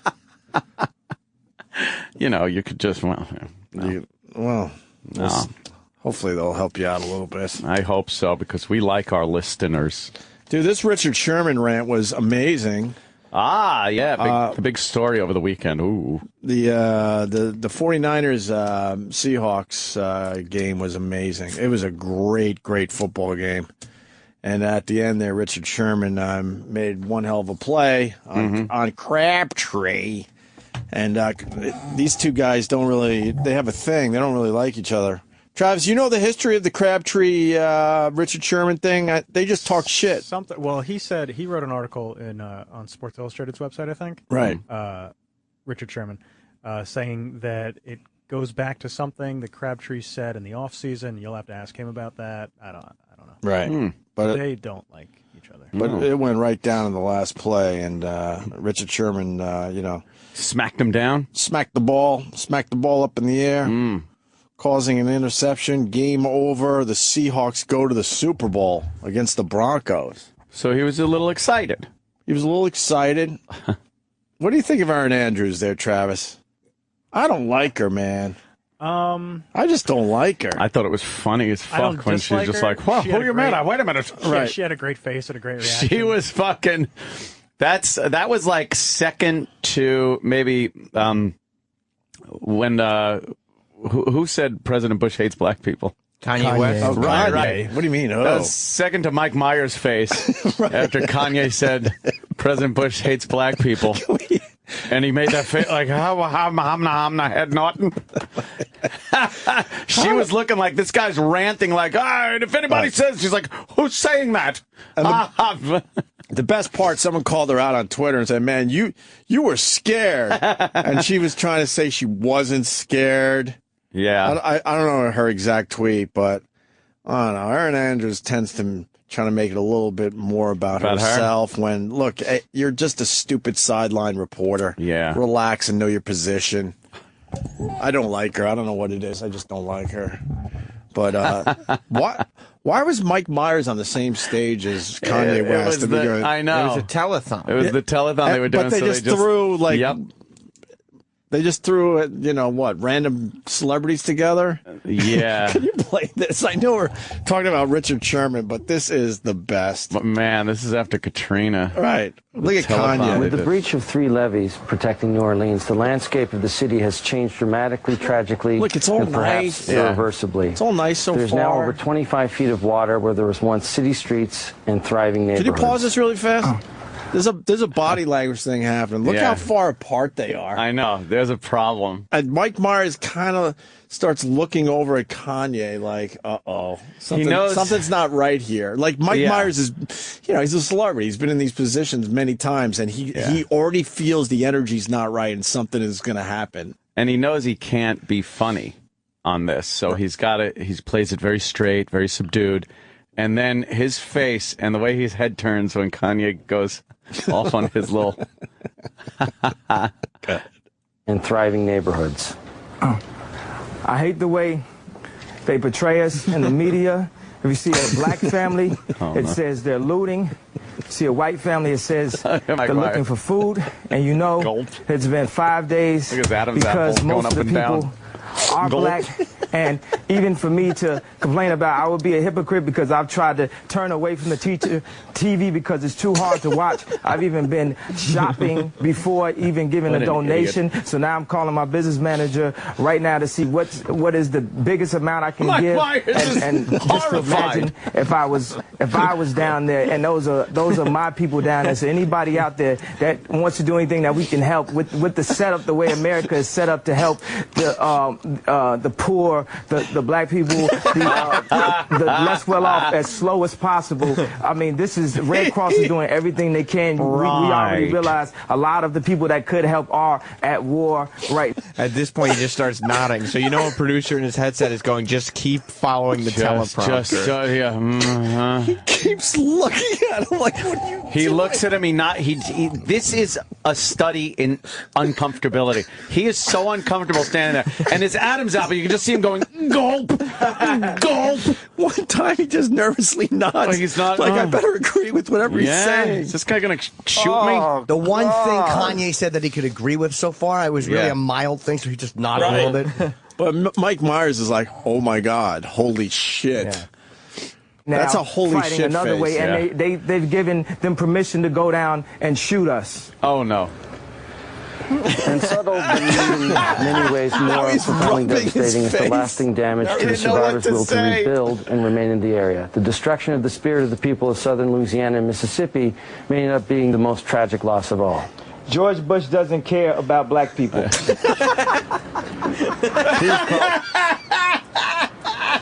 In the past few days, they cut right away from him. Mike Myers. He looked like what? What? Did they cut right away from him? Yes. Mike Myers hurt his neck. He turned and looked like, what? Did you just, his face is, did you just say that? And then they just cut away. I got to see that again. Chris Tucker was not ready yet either. No, he wasn't. No. This clip just doesn't get the credit it deserves. Oh, this was fantastic. It's so fucking funny to watch Mike Myers through the whole thing.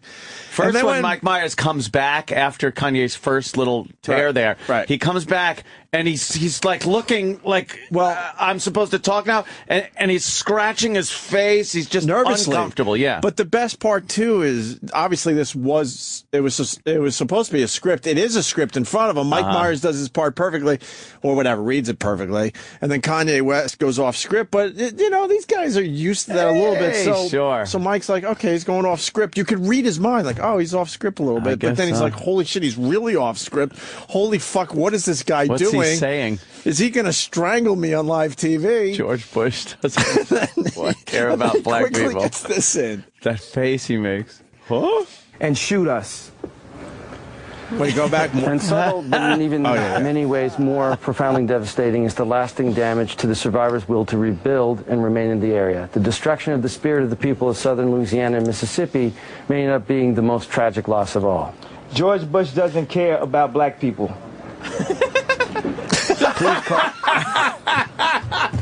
He's ready to say something. He's like, that is so fucking good. I think you can hear a little bit of him starting to say something. They also probably said if he goes off book again, cut. They were probably ready to cut if he did it again. Right. No, Mike Myers was done. Yeah. Mike Myers' part was done. No, I mean from Kanye. The producers and the probably said and to I each other, believe Kanye. I think Kanye's part was done too. He's like, if he starts yapping about anything, just fucking. One more time. Mike Myers just turns his head around like, dude, what the fuck? You're gonna get me fucking in trouble here. You got to put this up so people can see. The face is so classic. Mississippi may end up being the most tragic loss of all. George Bush doesn't care about black people. Didn't it sound like Mike Myers was going to say something? Yeah, there? you can hear him. You can hear him say, "Please call," and there's obviously somebody in his headset going, "No, we're not doing this anymore. We're Who's done." saying, "Please call"? Huh? Mike Myers. Or Mike Myers probably felt like, I got to say something here because I'm associated with this. I don't want people thinking that I think that George Bush doesn't like black people. Oof. Oh, that is an amazing clip. That was good. That is just Mike Myers. I wish he was the type of guy you could ask about that. Like he's such a. He was a bit of a boring interview. He is a we had him bore on as far once, as and we had to go over goes. the top for him. Remember, we had to have a whole green room with all sorts of shit. It was for that horrible Guru movie. Yeah, and he had a specific rider and all this stuff we had to get, and then it turns out he didn't even fucking have any of it. No, he was all right though on the show. He was a bore. He was all right though. He was nice, but he was just boring as all fuck. it was pretty dull. You would think, he was going to be a little more dynamic than he was. Right. That fucking Guru movie was so bad. Oh, dude, that clip is just. Mike Myers looks like he's being held hostage, doesn't he? Yeah. Like he's in North Korea or something, and he just knows he has to do this thing. Oh, holy fuck, that is. Oh my God. And Mike's like, what are you getting me into, man? I'm just trying to give my time for a good cause. What are you doing? Fucking great. And then Kanye coming back. George Bush doesn't like black people. Doesn't care about black people. Because after he was done with his initial rant, which nobody could tell when it was ending, Mike Myers was probably like, okay, out of the woods, the worst part's over, I'll just finish the teleprompter. I'll finish what's written there, I'll say the number, and oh no. What's he saying? Oh, no, not again. Oh, this is much worse. I love it. It really is some good shit. Hold on a minute. We got someone that has a question here. Hi, who's this? Hey, it's me. It's Lady Di. How's everything? How you doing? I dreamt about her last night. Did you really?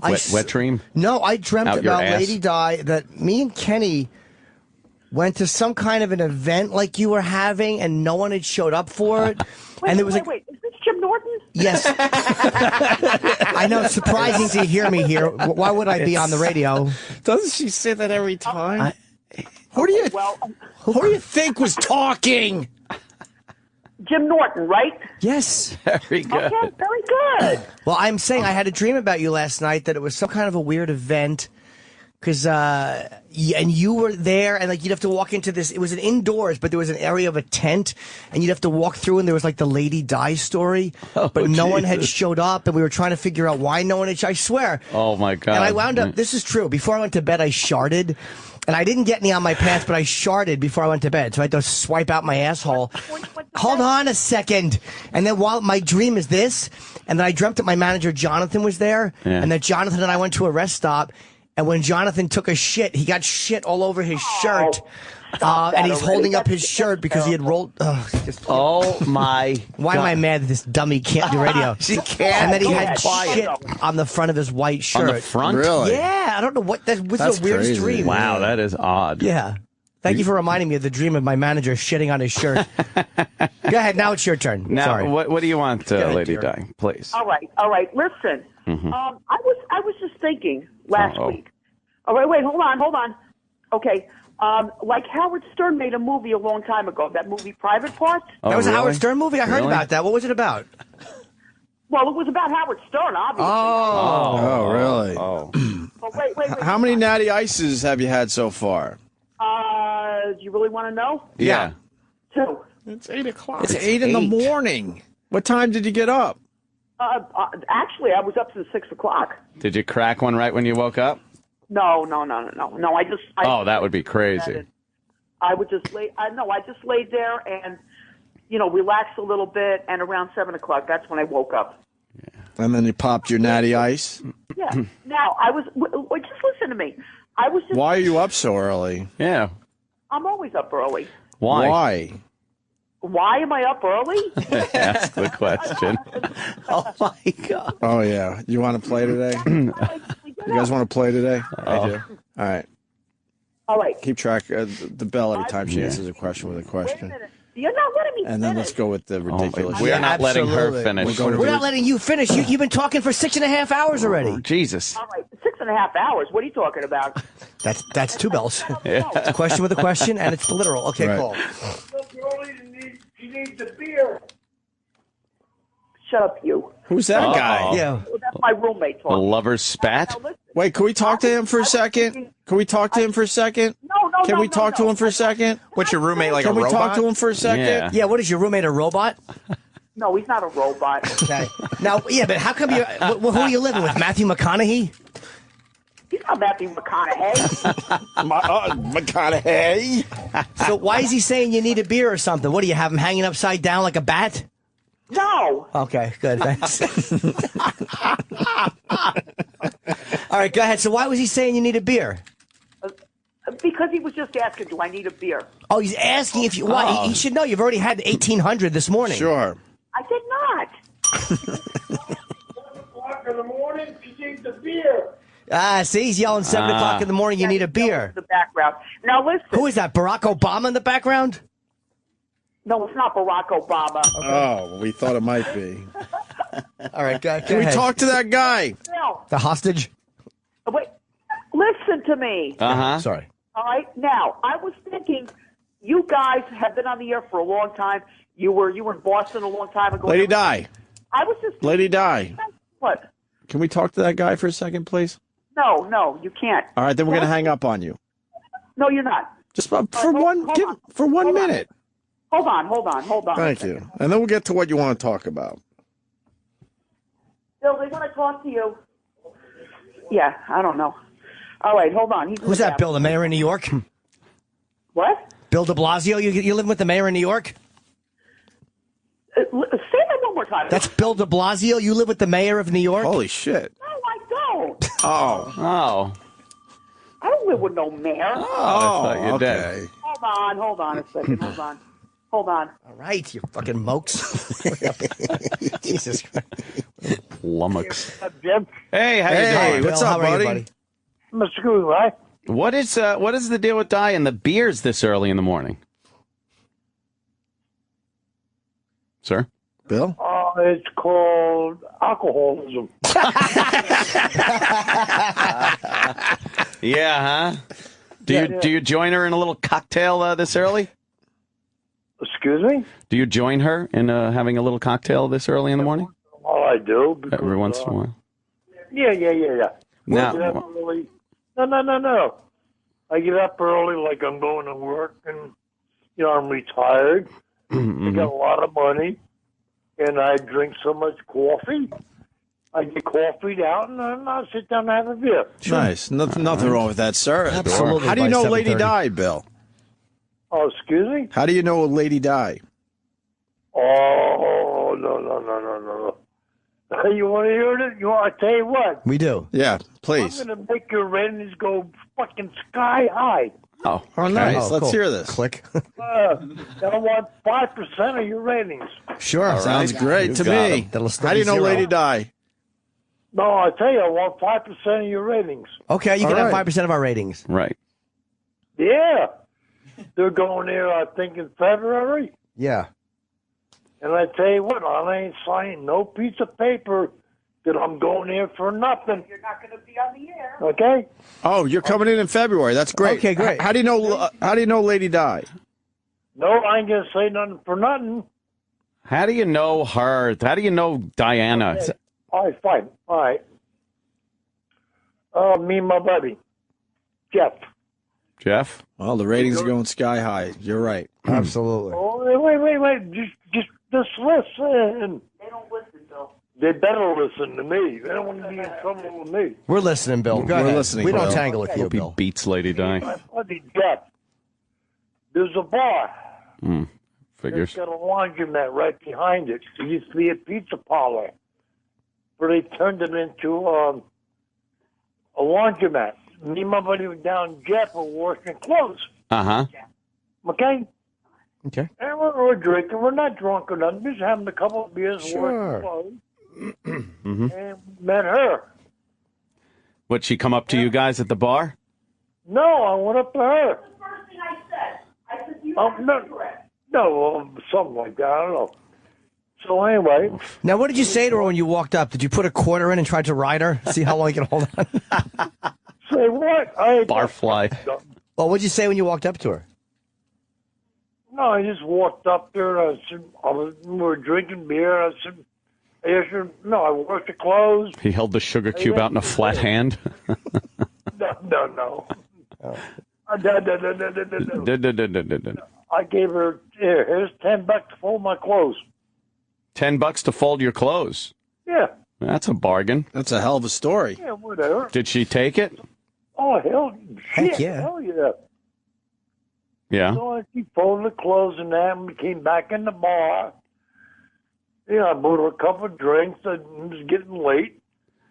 And me and my buddy, we always go out to dinner. So I invited her out to dinner. We went to this restaurant. It was called Pinocchio's. You're lying. Good one. Say what? No, because a lion Pinocchio, your nose is growing. Shut up. You won't believe this. Oh. No, this place is called Pinocchio's. Okay. It's a very famous steakhouse and Italian restaurant. Okay. She was on the sign. Right. His name is Pinocchio. Oh, come on. Wouldn't believe it. Yeah. No. Wait. He had steak Hammered. and, I thought he actually had an unbelievable story. I'm starting to think he might not have an unbelievable story. Yeah, is this gearing up to be that? Where's the ratings-grabbing story? Yeah. No, don't goof on me. No, I'm saying, where's the ratings-grabbing story you said we're not going to believe it. This isn't a very good story. This is true, because I don't lie. I think it's great so far. I'm not saying it's a lie. I'm just saying it's a very mundane kind of story. I thought you had an exciting story that was going to get us ratings. This is not exciting? Yeah, it is. I love it. He's gearing up. Go ahead. The laundromat, the bar. You walked in. This is not exciting? Please. Folded the clothes, the exciting folding the clothes segment. Absolutely. That part was pretty exciting. Home run so far. Yep. You want to hear really something funny? Absolutely.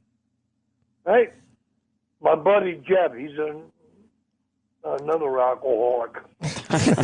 Wait. Oh, sorry. Wait. Fucking funny. I'm starting to wish for Lady Di to come back on the phone. Oh, my God. And then what happened?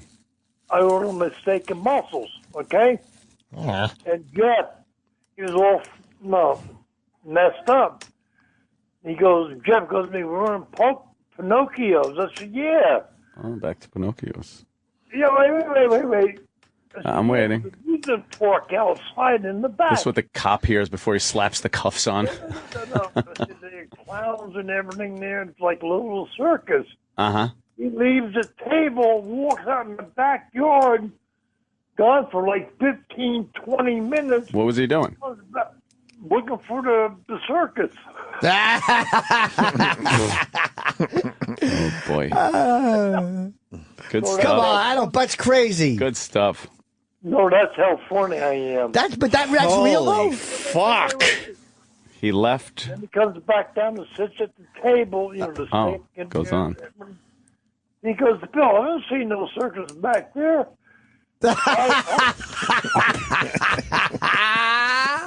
No, really. Come on. He said that to you? Yeah, there's no circus. Come on, Bill. He said to you, come back, I don't see no circus in there, and you don't how do you keep a straight face? Say what? How do you not laugh when he says that? I'd have been cracking up all over the damn place. I did. I was still all over the place. I couldn't even eat. I was laughing. Anyway, we had... Come on. No, this is the truth. Give us another one. Come on, that's not true. The guy goes out and comes back. But this Jeff. Where is this guy? What's he doing?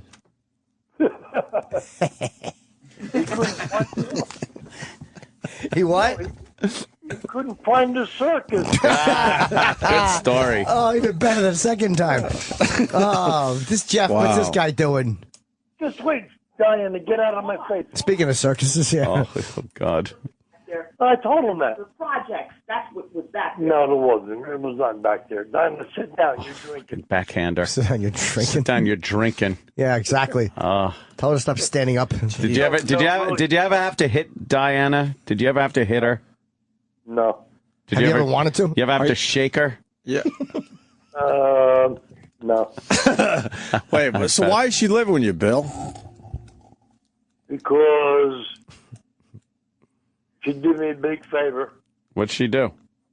None of your business. Oh, come on, Bill. This What is could probably she even better. possibly do? No, I can't say this. No, She suck on your wee-wee? What? Does she suck on your wee-wee? You pecker. No. Fudge, yeah. Yeah. No. I'm still married. I don't cheat on my wife. I'm still married. What? Where's your wife? Huh? Where's your wife? My wife? Oh, she's living with her mother. Why, if you're still married? Yeah, by law, but we don't live together. Oh, what happened? Yeah. Yeah, well, I want to talk about that. It's none of your business with my wife. Well, Me and Diana, no, excuse me.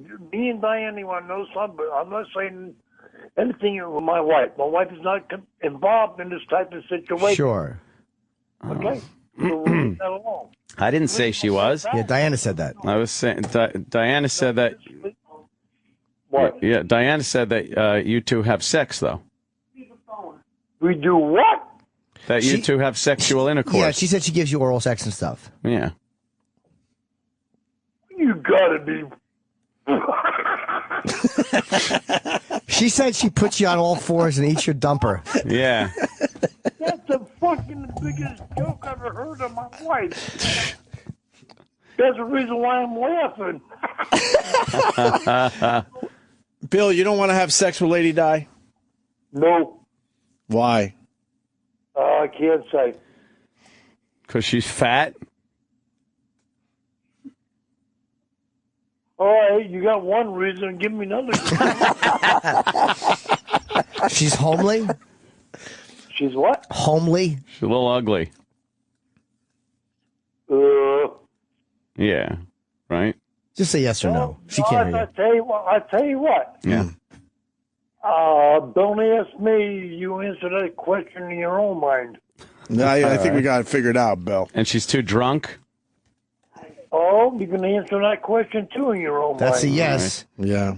Okay. She's a slovenly, sloppy monster. I love this guy. This guy's all right. He's all right, man. Hey, Bill, does she go out and look for work often enough, do you think? Does she what? Do you think she looks for work often enough? Oh, yeah, she's been looking. I know, and she's just having a hard time. Yeah. 10 years. Yeah. Well, I tell you what, I can't say this over the air. Yeah.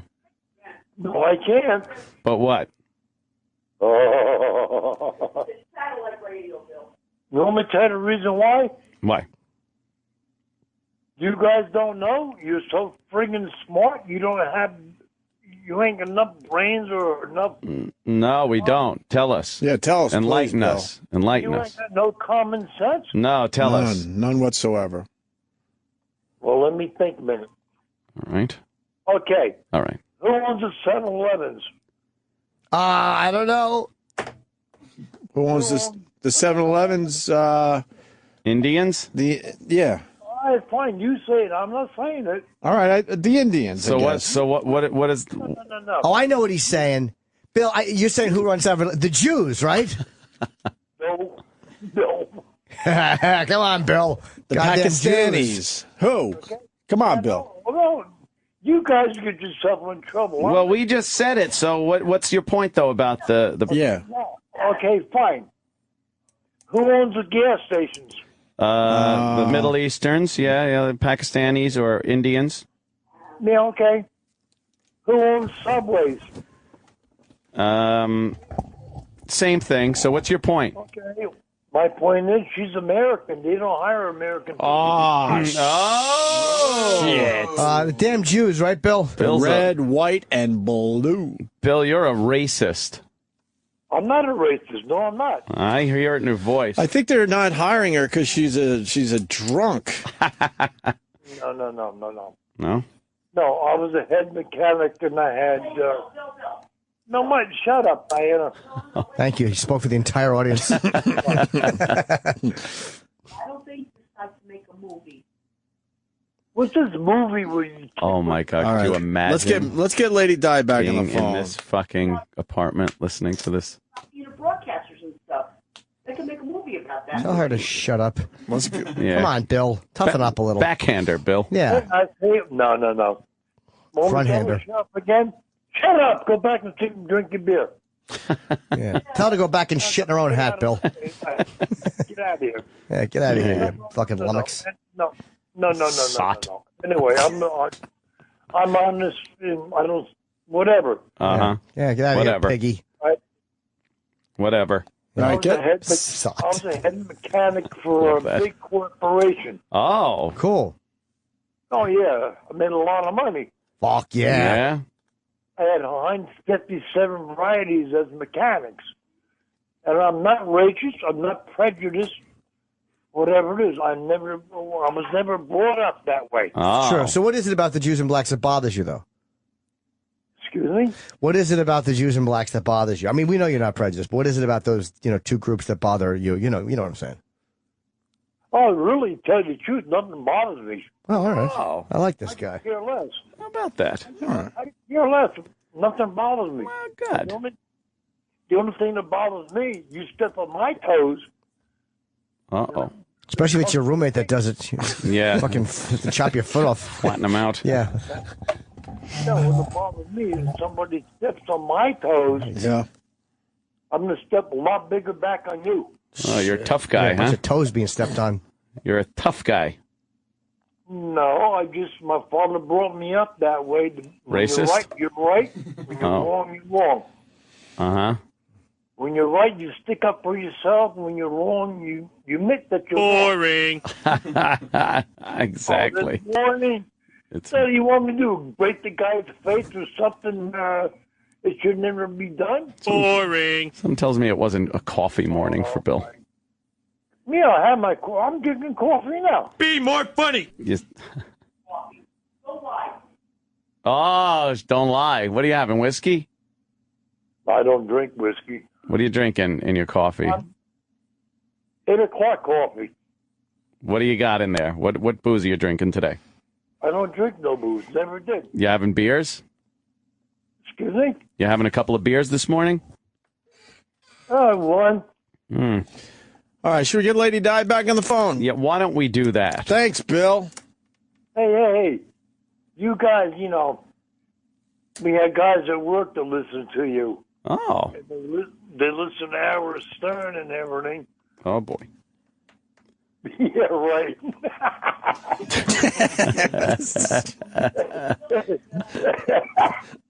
want to hear something funny? Sure. It's a gunshot. Right. All right.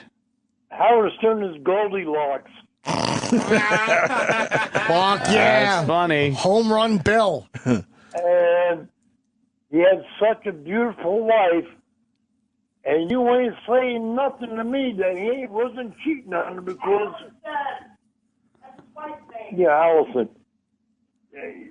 Like you said, he never did that. Well, I tell you what, with his Goldilocks hair... Bill. I bet Jeff said that. Is that it? Holy fuck. Is that it? I actually missed the Enchantress. Yes. Where is Lady Di? Can we ask Lady Di a question? Yeah. Yeah. Thanks. Oh, he's doing a Lady Di. Goodbye, Bill. Put Di on the phone. Yeah, Thank you, buddy. Put Di on. There you go. Good job. Good job, Bill. Good stories. The guy's he could spin quite a yarn. Ratings went up, too. Yeah. He was right. Yes. He was right. We got to give him Went through the 5 roof. ratings points. Let's see. Yeah. Hey, Di, Hello, that was... Are you there? I'm right here. That was quite a while. What, did you take a bus to California and back? No, you guys were talking. Yeah, no. Of course not. Get into the list. All right. Well, what do you think? What do you think about my idea? What idea? If it's starting the car and closing all the windows in the garage. Yeah. We're in. About you guys making a movie? That's not your idea. Exactly. That's no one's idea. How is that your idea? Yeah. I thought it was a good idea. It's not your idea. You have all the characters and stuff like that. That's true. Yeah. And you've been on the air for a long time. Oh, yeah. Who would play your part? Who do you think would play Lady Di? Burt Reynolds? Dom DeLuise. Characters would play their original part. Okay. Oh, good one. Okay, fair question. So you would want to play yourself? Yeah, sure. sure. Why not? Well, you're not an actress. And why would you be in our movie? Yeah, exactly. As what? What are you talking about? Well, all right. I'm known as Lady Di from the show, right? Yeah. Yeah, but why would you be in our movie? Marion's known as Marion, and Stalker Patty is known as Stalker Patty. You going to go through everybody? Yeah, mention more people. And you want me to go through everybody? Please do, yes. What about all the comedians? Okay, you didn't mention them. Yeah. Well, it's something to think about. So what would you do in the movie? What would be a good part that would showcase Lady Di? What would I do in the movie except be myself? But what is that? What part? Like what? Give me a little scenario of you in the movie. Go. The scenario of me in the movie. I don't know. No. Think of something you've done that happened that would be exciting enough on in a movie. Wait a minute. Yeah, do your scene. Do your scene. Go ahead. Wait a minute. I would flash my boobs. Okay. Okay. Boobs. Great. It's a horror film. Insidious 3.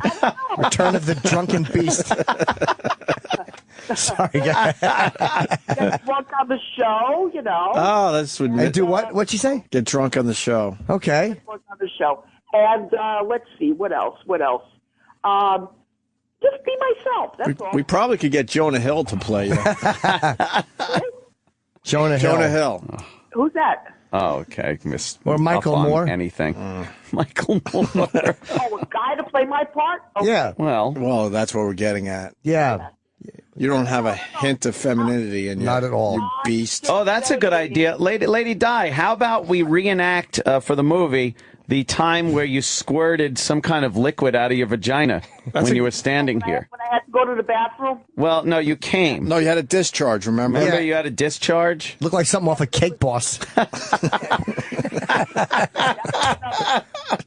was absolutely nothing. I was just afraid that I had my you-know-what again. What's your new what? You know what? Yeah, what's your you know what? My period. I thought I had it again. My God. Awful. When did you stop? When did you stop having it? Smells like she has a fucking pot of pennies in her underwear. No, seriously, about a year ago. A year, huh? You went through the change? A natty ice period flow. Oh, yeah. No. Yay. How awful. No. But you thought it was your period, but it wasn't. You actually orgasmed because you were so excited to be up here. I actually orgasmed. If you want to call it that, go ahead.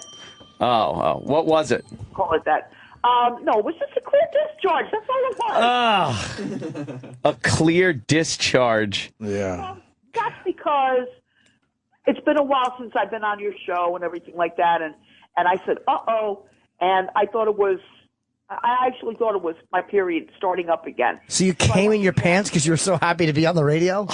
Sure. Holy fuck, you're getting nauseous. I like your enthusiasm. You want to call it that? Yeah. You thought you were getting your period again, even though you don't get your period anymore? Exactly. You are a dunce. Yeah. Just thought those ovaries fucking came back to life. It smelled like somebody was writing happy birthday with dental plaque. 4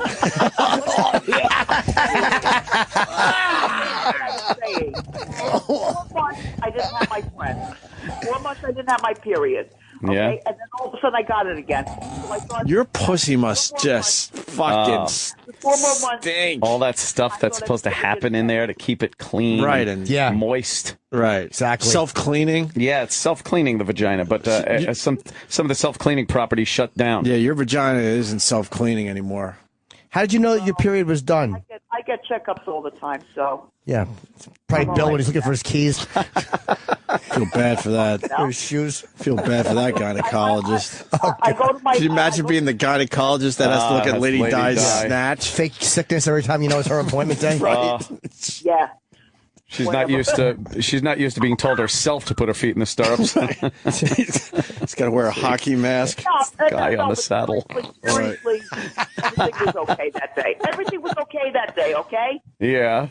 Tommy, everything was okay. Oh my God! How did you know your period was done though? What tells you the kid is no more? What tells you? Yeah. Yeah. All right. Now this is what tells you. You just don't get it anymore. Okay. And you didn't have any sex, so you're not pregnant. But there's other side effects to not getting a period anymore, right? Right. Well, you do gain a little bit of weight. A little. Holy shit. My case, I gave How many periods aren't you getting? I haven't had it in a year. Come on. What? I did a little math joke for everybody. I have not had it in a year. You have hot flashes? I used to, yeah. You used to. That's one of the things, yeah. Lady Di, I heard your pussy was as big as the Holland Tunnel. Oh, boy. No, it ain't. Oh, I know. It's the Lincoln Tunnel. Oh, it was the Lincoln Tunnel? No, it ain't. Oh. Okay. Okay. Oh, it's the tunnel that connects England and France. The channel. No, it ain't. It ain't. No, it ain't. All right. Oh, my God. Cool. Lady But I Di. gotta tell you what? When was the last time you had anything inside your vagina? Ooh, boy. Let me think. Yes. The last time I went to the, wait a minute, hold on. I don't know, around 4 months ago. Oof. Last time she went to the Carnegie Deli, she stole a bunch of salamis. What was in your vagina 4 months ago? Yeah. Pap smear testing. God. Oh, fucking awful. Pap smear. Guy with a paint roller. You want to find out what's the last thing? It was like the. Could you just imagine what that smidge would look like? Oh, that's true. We misheard it. She said Pabst beer. You had Pabst beer in your pussy? She stole a case. Oh my God. Okay, that's the last thing I had in my vagina. If that's what you want to know. What was the last fleshy living thing you had in your vagina? Oh boy, I don't know, about 4 or 5 years ago. Right now. Wow. And who was that? The guy that stepped in front of the choo-choo? No. No, somebody else. Oh, who was it? Who was it? Somebody else. Who was it? Where'd you meet him? Doesn't make any difference. Where'd he go? Where did he go? No, how did he kill himself? Nobody killed themselves. Where did he go? Why don't you see him anymore? Yeah. I don't see him anymore. I don't see this person anymore because I have no desire to see him anymore. Why? He wasn't a good fuck? Did he get sober? I don't know what he's doing right now. Oh. Why did you hook up with him? Yeah, how'd you hook up? You had to pay your cable bill. Somebody tried to fix me up with him. Marion? Well, what do you mean someone tried? You fucked No, it him. wasn't Marion. It was not Marion. Don't blame Marion. Was it just one date? Yeah. You gave it up on the first date? Yeah, you're a trooper. Will you listen to me? Yeah, sorry. what? You One slut. date that lasted 3 days. What? One date lasted 3 days. It's called a bender. Yeah. Right. So Matter of fact, it had to be over 4 years ago. Uh-huh.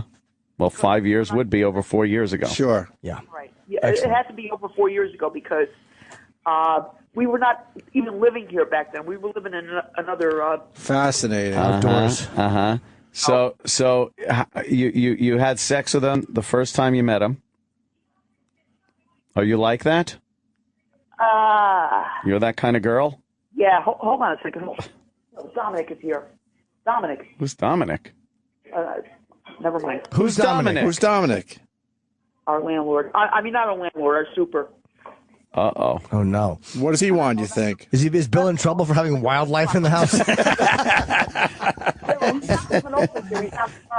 Oh, no. The no pets policy is getting Bill in trouble. You have a pet cow. What, do you got to pay the old rent with a gulp and a burp? But anyway. Yeah, okay. Why is Dominic there? He's walking outside. It's the super across the way. Look, jerky. He's walking outside. All right. That's all. Why'd you call Bill and tell him that Dominic's was he wheelchair bound yesterday? No, he knows. I just told him. Okay. Why do you care? Why is this such an alert? Yeah. Right. Why is it a big deal that Dominic's there? You behind on the rent? No. Little bit? We just paid the rent yesterday. So what's the problem with Dominic? I don't know what the problem is. I got money. I don't worry about money. Yeah, he has money. He doesn't worry about that stuff. Of course. All right, listen, guys, you gotta let me go. Yeah. What? All right. We gotta go. The movie idea. We gotta go. Yeah, we get the whole thing. Bye-bye. The movie. Bye, honey. Bye, honey. Bye. Bye. Honey. A bear talking about honey. Yeah. She's got bees stinging her while we're talking. Her snout. Jeez, what a nightmare. Holy shit. Can you imagine being in that house? Oh, my God, no. Just two babbling idiots. Just Although yapping. Bill was all right. Bill was fucking hammered. But he was all right. He was telling his boring stories. You didn't think it was a good story, Ant? He tells no. Die to shut up, which I like that part. Yeah. Where's Sam? We got to read the list. Young Sam. Yeah, we also... Yeah. Oh, yeah, that whole thing. So that. The apology. Yeah, it's the perpetual apology. Yeah, fucking Richard Sherman. We're going to get into the whole Richard Sherman thing after the break. Yeah, I got played. And of course he apologized. Of course. That's the I don't blame him, but of course he apologized. What was the list? What did we get out of Lady Di? Well, we learned a lot about these it today. These were questions that she answered like they were legit. In all sincerity. Right. We found out that she had not been talking for 6.5 hours. Oh. 3 minutes into the conversation. Right. Okay. Her roommate is not a robot. Okay. I was wondering about that for so long. Her roommate is not Matthew McConaughey. Okay. Her roommate does not stand upside down like a bat. She answered all these. That's legit. Yeah. Yeah. She didn't drink 1,800 beers this morning. 1,800. All right. She doesn't live with Barack Obama. Now here's a tricky one. Oh. She lives with a guy named Bill, but he's not Bill de Blasio, mayor of New York City. Oh. See, I missed that part. I'm glad got the answer to that. While we were talking to her roommate, she didn't take a bus to California and back. And finally, we found out that her pussy is not as big as the Lincoln or Holland tunnels or the Channel. Right. Wow. That's great. We got the facts today. She always enlightens us. Well, she answered all those questions seriously. Of course. Yeah. No, I don't. Not the best Lady Di phone call, but we get a little more. Oh yeah. Backstory. She lives with Bill. Yeah. Got to speak to Bill and Dominic the super. And Bill also seems to be suffering from alcoholism. Yeah. Well, he says he doesn't really drink, though. Well, he sounded like he might. He sounded pretty wasted. Yeah. Could you imagine it's that 8 Lady in the morning. Died? Well, now it's later, but I mean, we took her call around 8:10. She was already 2 beers in at 8:10 in the morning. That pudgy face of hers trying to put on her bedroom eyes. Oh, God. The perpetual Dinty Moore stew stain in the toilet. Just rust stains from her poo, just wearing away the porcelain. It's always liquidy, too. Oh, yeah. Always. You think she has healty bowel movement? No, it's always a drunken beer shit. Oh, how many times from the bathroom you think Bill hears, Bill, I need some TP. Right. Some more TP. They're just constantly yelling to get more toilet paper. Yeah. So you need to wipe more. Yeah. What a disaster. God, I would give anything to walk through that house. You probably could if you just wanted to. We should walk through that house. Sure. Jesus. What the hell's going on over there? Finally bring back cribs. Yeah. Could do that. Yeah. Stalls. Of course. All right, we were gearing up to talk about Richard Sherman. We'll do that next, including some of the other great rants from other celebrities. Ooh. And we'll do the Nancy Grace thing. What Nancy Grace thing? That's a good one. Nice mashup on YouTube, which is making the rounds. Pretty funny. Talks about weed. And then Madonna. Madonna got herself in trouble as well. So every day someone's getting in trouble for something. And they're always saying they're sorry. That's what you got to do. Doodle. But you don't, though. Like, Phil Robertson didn't. I mean, like, he said he was sorry it offended people, but he stuck by what he said. Sure. One of the rare occasions that he didn't say sorry. Yeah. And then what? Then you say sorry and everything's okay again. Like, how fucking sensitive is everybody? It's insincere. Ridiculous. Well, take a look at these choppers. It's the last you're going to see them. Oh, shit. The falsies. They're not falsies. They're veneers. So tomorrow I'll have much whiter teeth? The temporaries.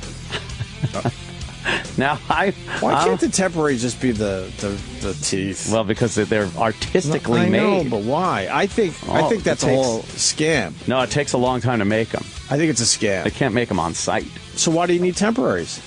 Because you got your teeth. I think it's a scam to get a second fucking bill from you. Here's what they got to do. They take an impression of my teeth the way they are right now. Got it. Then they got to file down some stuff. Got it. And then they take another impression because that's what the new teeth are going to adhere to. Right. Well, can I ask you a question? Are the backs of your teeth any different because your tongue is always pressing against the back, making the N sound? Yeah, they're worn. It's worn away. It's so worn from the N-word. Use of the N-word. The back of your teeth, you can see out from them.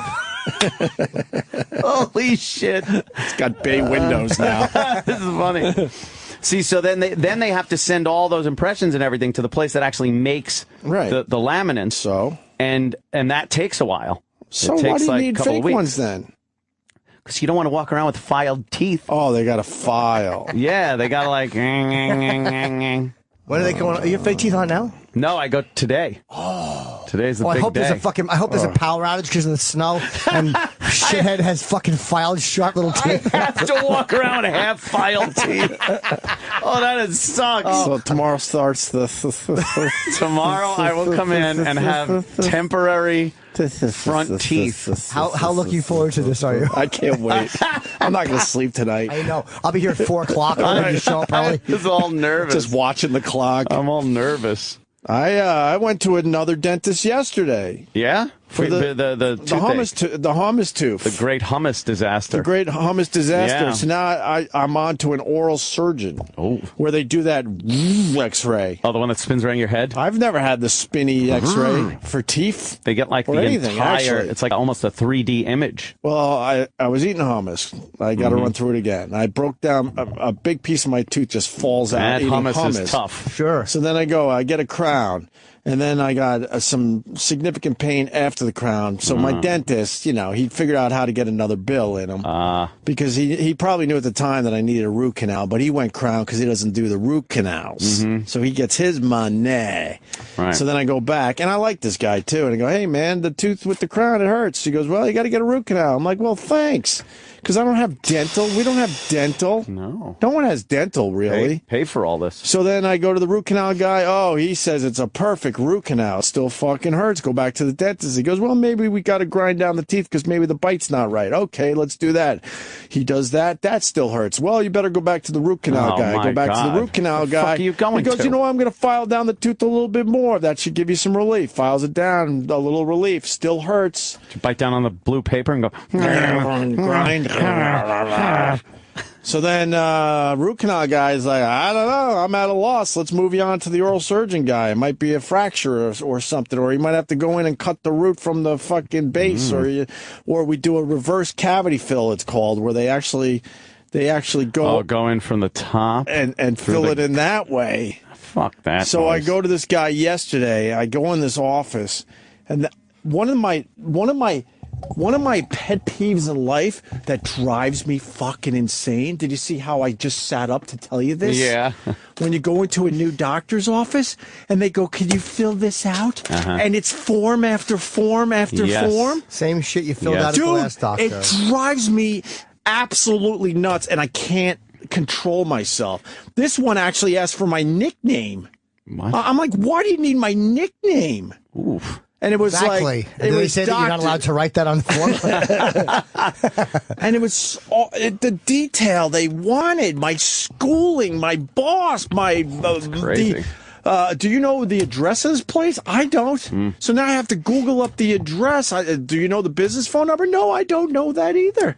And it just went on and on and on. And I'm sitting there just heating up. I'm like, I'd rather fucking not do this. You know what? I went to a dentist recently and made the appointment. They email a confirmation and all the shit. All the forms? So I sat at home. You sit at home, just filling it out on your computer. Beautiful. You email it back to them, and then when you go in, you have nothing to fill out. Right. It's like all fucking done already. And even just looking at your insurance card, what number is the group number? Which one is the member ID? I know. It drives me I'm not. Do you get confused about what's the group number and what's the member? Because it's a different terminology they use on your card and on the fucking form. Dude, and I start filling it in so hard that the pen goes through the paper. That's how frustrated I go nuts over this shit. I keep a photo of cards in a special little folder on my phone. So you don't have to go through your wallet and try to find everything. That's smart. So you got I got credit, because obviously your phone, it gets lost. It's got the password. No one really breaks into your fucking phone. You could disable it. You could wipe it out from your computer. So I'm not afraid someone's going to get it and get all the information. Right. But between pictures, contacts, and everything else on there, there's sensitive shit anyway. And we talked about it. If someone comes up with the app where you have all your fucking info, but then the doctor's offices, they got to be in on it, where you go, oh, you want my info? Boom. Here you go. And then what happens? It pops into their computer, and if they have other things they need, then a sheet spits out, we only need these 4 questions, sir. That's it. That's all you're down to. How great would that be? It should be that. So I was there for war. It took me at least a half hour to fill out the forms. Yeah. Then I went and got the x-ray. A guy goes, you're good. I'm like, what do you mean I'm good? What do you mean good? It hurts. He goes, it looks great. He goes, it's a great root canal. There's no infection. He goes, I'm at a loss here. I'm like, what, are you fucking calling me a liar? Oh, shit. I actually said that. Oh, shit. He goes, you probably have a microfracture, and eventually we'll have to pull the tooth, but I don't want to do that now because I don't see anything really wrong Goes with here. the micro penis. And a microphone. So what happened then? I just got to fucking deal. It's not pain. It's just, I notice the tooth every fucking day. Yeah, yeah. But anyway, and then they go, that's $350. Sure. I don't care how much fucking money you make. $350, really? The guy saw me for 10 seconds and an x-ray. I'm 20 grand deep in the past 6 months in dental work. 20 grand deep. But they did like everything, like pulling out all the old silver fillings. Sure. And putting in the white fillings so you don't see it. But that's worth it. It's that, yeah, and replacing caps and bridges. And one of the first things I did when I finally got money was get rid of all that fucking silver in my mouth, man. I haven't done that. I don't have a few cavities. It's the best. Is it bad for you to have it in your mouth or no? Yeah, they say it's not good, but I think it's over time, too. Your teeth are more apt to crack from it because it's put in there under, like, crazy pressure. Right. That shit. And your teeth are more apt to crack if you have that. Just cosmetically. It made me feel cosmetically better. It's better. Open my mouth, it's all pretty much white. And I love the fact that I could eat fucking hot stuff, drink cold stuff, and nothing. It's fucking great. And that was a problem over. Really? Yeah, that was getting, like, sensitive teeth. Yeah. You just weren't going to the dentist. No, I wasn't. It was I wasn't rotting or anything, but it was just, not taking care of the fucking fillings that were there. Guess who? Did I tell you when I went for a clean? I go for cleaning every 6 months, whatever, and whitening, and because of the coffee. And the nurse told me I had really good gums, and I've heard that before. Yes. And I loved my compliment so much. I was like, what'd you say? Because I wanted to hear it again. But she didn't repeat it. No, even the Jamaican nurse knew I was a needy fucking cunt. What was that? She just ignored me. What's that? Kept scooping under them. Good. But filling out those forms. It is annoying, and there should be a better way. I mean, like we say, in this day and age, like you said, an app. Something they can scan. Someone's saying they do have an app, but I haven't come across it yet. Neither. In my trials. This guy has the fucking clipboard they give you. Ready for this? Because they really did ask for my nickname, which I didn't fucking give. This guy has the answer to that. Tim in Jersey, go ahead. Oh. Hey, Tim, what's up? Tim? Jersey? Oh, Jesus Christ. Jersey. Tim, Jersey, dental rep. Anyway, dental reps want your nickname. That way they could call to collect on your bill pretending to be someone you know. Seriously? You think that's why they're asking for the nickname? Yeah. It's like, hey, is Opie there? Right. And then someone will be like, oh, of course. Yeah, hold on. Sure, well, wait one moment. Yeah, I'm Opie. I know, you could still just hang up on him. If someone called me up and goes, hey, is Horsecock there? I would know I didn't know. Right, Horsecock. Did you see Nicolini the other day. It looks like she's fucking being held hostage. She what? On what? What's going on? What happened? Who's this? Nicolini. Who's this? It's Tim. What? Ken doll. Did you see Nicolini, your ex, on TV? She looks like she told him of a bad night of doing two with some big black Negroes. What are you talking about? Are you the dental guy? It says dental rep wants your nickname so they can call. No, I was calling because I was telling Opie that they ask for your nickname so they can call and make believe they're your fucking buddy because you don't pay your bill and then get you on the fucking phone. That's what they do. Okay. Hey, Johnny, pay your fucking bill. That's what they do. All right, good. Thank you. And Jill Nicolini doesn't look that great these days. Oh, is that what he was saying? I haven't seen her look bad. I haven't seen her in a while. I saw her on Fox News. Yeah, she looked like a deer in the headlights, man, the other morning. She looked like she just got gangbanged, and she did like... Jill Nicolini's a nice lady. Yeah, how do you know what someone looks like after they get gangbanged? Yeah. What's that mean? You look in your mirror. Yeah, exactly. So... You could be. She's very nice. You could be a little more, a little nicer, sir. Well, she's sweet. It didn't work out with Aunt, but they don't have issues. She was extremely nice to Anthony and everyone else around Exactly. I know, she's a sweet girl. But, I mean, the other morning, man, she looked horrible, like somebody was holding a gun to her head or something. All right, so she's been gangbanged by Negroes and had a gun to her head. Can't you just say the girl looked tired? Yeah. Sometimes people just look tired. Get personal about it. Jesus, I didn't want to be late. I remember a few good nights out where I'd watch her the next morning. And you knew. And I knew. I was like, oh, I don't even know how she's fucking up doing that. Oh, my God. We used to like down in a few bottles of wine. And then she'd be able to go on TV that early. That's pretty amazing. Yeah, that would be fucking amazing. That's a true talent. When she popped you for all that laundry bill, and I was like, what the fuck? And then I realized I see her every morning. I've never seen the same fucking outfit twice. So it all made sense. Yeah, a good closet full of Looks clothes. like someone likes Jill Nicolini. I know, right? You're a fucking stalker, dude. Keeping tabs on her. Jesus H. Christ. So? No, it's just, Whatevs. No, she's Fuck yeah. All right, hold on. Melanie and Philly wants on with Tim in Jersey. Melanie. What's up, Melly? Hey, guys. Love your show. Philly girls don't play. This would be ugly. Go ahead, Melanie. Okay. No. Honestly, if the guy is a douchebag and doesn't pay his bill, that's awesome. The reason they ask you that is because if you have like 16 consonants in your name and you go by Joe, that's why they do that. We do it at our job, too. If your name is like Rox Kalam, she's an escort. People can't announce it. But it's Greg. Yeah. It's Greg. Yeah. My name's pretty easy. Yeah. I guess they ask everybody, though. It would be a little odd to be like, hey, what's your nickname? So we can just say it here. Right. Yes. I'm a Dinenjad, or whatever the fuck his name is. But yeah, you're right, Greg. I mean, what kind of nickname could you possibly have? How about Double G? Because there's 2 G's in his name. Thank you. I like being called Double G. G-R-E-G-G. Officially, it is 3 G's. What's up, Triple G? Triple G. Or White Shadow, because he was the white blonde guy on the basketball team. Hey, Ken Howard. They call him Ken Howard. And he calls me Salami, and we do White Howard references. There is another reason why. Because some old schools, if your name is like Frank Joseph, you go by Joseph instead of Frank, even though that's your god. It's just some dumb familiarity. Yeah. Hey, Skip. Right. Hey. All right, guys. You're flossing? Have a good day, guys. All right, Melanie. Thank you, Tim. I had a thing when I was growing up. I would tell people I was Greg with 2 G's. I would go Greg, double G's, like Greg Allman. I'd be so happy.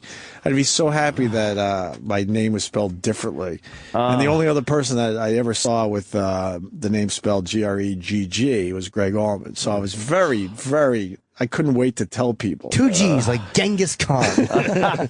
Double G like Greg Allman, I would say. Oh, no. Like Greg Allman. Yuck. Oh, wow. Because I hated the name Gregory, which I'm not. No. I never knew Greg Allman spelled his name that way. Oh, I knew because that's how I spelled mine. Double G's. Kenny had to send me a text saying it's snowing. I got that too. You got that He one? showed a picture of his heart on too. It started. So what? We should snowing. go home? No. I guess we got to go home because the snow started. Big we want to keep snowstorm. everyone safe today. You live 10 minutes away. Big snowstorm. Well, I'm worried about everyone else that live outside the city. What's the latest? 11:59. Yes. Let's say hi to Brother Joe. Brother Joe. What's Joe doing? What's up, fellas? Hi, Joe. There's an app called Lemon Wallet. Lemon party? Lemon wallet. Bunch of old people. That's what it's called. It holds every card you have, and including like your NRA card and your license and all the information front. Oh yeah, because I just take a picture of it. Oh okay. Yeah, no, it's an app, and it locks like within the app. Lemon wallet. The other thing, this is an informative call. Aetna Dental Access for anybody who can't afford, dental. It's not me. Dental bills. Well, I know it's not you, but I'm talking for the average man. We have I have it. It's like $100 a year, and it saves you thousands on root canals, all kinds of shit. My teeth are completely done. I've never heard of, what, do you need to make a certain amount or not? Nope. You go online, you pay $100 for the year, and it cuts your dental bills by thousands. What? I never heard of that. Wow. It's called Aetna Dental Access. They owe me a couple of years of membership now for plugging them. What's up? I'm going to fucking sign up for it because I know I have a feeling I'm going to be going down the old root canal. It's awesome. Like I said, I went 20 grand deep. A few more times. 20 grand already, and the most expensive part now is what is coming up, the stupid laminates. Last time I went for a root canal, which was only a couple of months ago, I went in, they charged me, it was like $1,800. I ended up giving them the card. They did not apply the card. When I got home, I'm like, $1,800 was a lot more than the last one I got. When I told them, that I gave them the card, and they realized they didn't apply it. They knocked $600 off of it. Jeez. So it was $1,200 rather than $1,800, and that was. Is that what a root canal goes for these days? What? $1,800? Oh yeah, it was. $1,800. That's about what I paid. Yep. Is that for everything? The crown on top and everything? No. Then you got to go back to your regular dentist. Well, in my case, the root canal had to go through the crown that he already did. Oh, they've had to destroy I had to crown? pay for the crown. Then I had to pay for the root canal. Then I had to go back to the dentist for him to fix the root canal hole because they put some temporary shit in there until you go back to your dentist. Why can't they do that part? They're all specialists. They all figured out how to be specialists and pass the money around. I still go to Zeman in Huntington. Zeman. For the work. Yep. For the post and crown and all that. But what's the oral surgeon, the guy that was on Letterman? Painless Dentistry. He's in Huntington. I hope you should know him. Oh, I remember. Yeah, Letterman did like... Letterman? Yeah, that's the guy that I go to. Oh, okay. Why would I know this guy? He did a bit. On Letterman he did a bit? Oh. Yeah, he was. I don't remember. A pretty popular guy.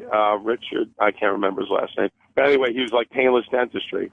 And he did a root canal live. Why aren't they all painless dentistry? What do some people do? Who's Dude, you know how they make it painless? Yeah. Let me tell you. At first, they give you shots all around it and on the hell out of you. But when they start drilling into like a bad tooth and you go, he puts the needle right in the nerve. It was like something that he pioneered. It was like a technique that this guy pioneered. Well, it's not painless because they got to fucking stick that needle in there in the first place. Second, and it hurts for a millisecond. Yeah. But it hurts like no one's business. Blinding pain for like a millisecond. Not then it's painless. gone. Yeah, but then you're good. But here's the problem with dentists in general. They don't have patience to wait for the Novocaine. No. So they give you that shot. You feeling numb? They give you that shot. They go and do paperwork for 2 minutes, and then they can't wait any longer. So they're like, that's good enough, and they start. It's like, ow.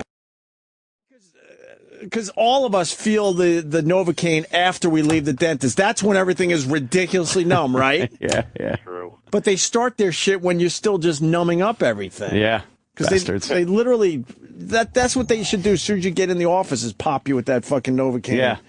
Right away. They tell you not to eat for an hour or two because you'll be ingesting your tongue. You'll chew your tongue up. Right. Yeah. Well, all right. fellas. I guess we got Poker Friday?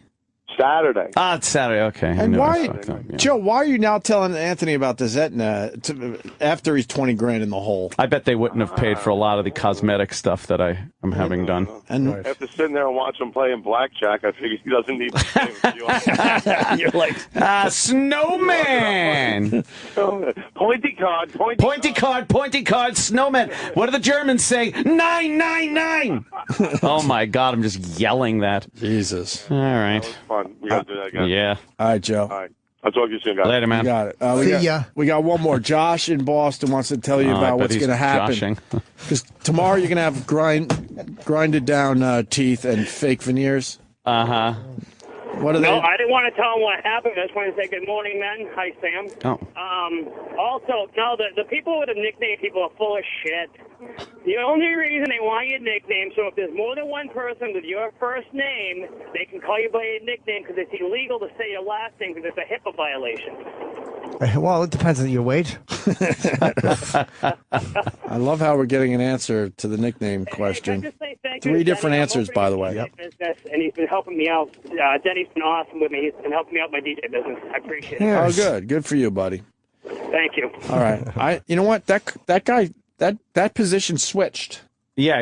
There's something that happens on the show that switched. The guy that I wanted on line one is long gone, and then I get that guy I would have never taken your call. No offense. Yeah, I hear you. But the guy before him on the same line wanted to say that you're going to sound like shit with the temporaries. No, and there's another guy that would have said that, and then someone would have called and said that guy's full of shit because I heard from my wonderful dentist that it'll be fine. Okay. It will be totally fine. They're not going to fuck with anything. The backs of the teeth. So it's not going to be like this. Fucking chippers. Nothing wrong with sounding like that, man. You just sound like you're busy. That'll be great. It totally destroys my fucking radio career because I end up not being able to speak properly. Oh, I love that. You kept biting bit the tip of your dumb tongue off. It's not affecting other guys. And it's not affecting other guys that came before us. Exactly. Howard and Imus are both sounding a little funny.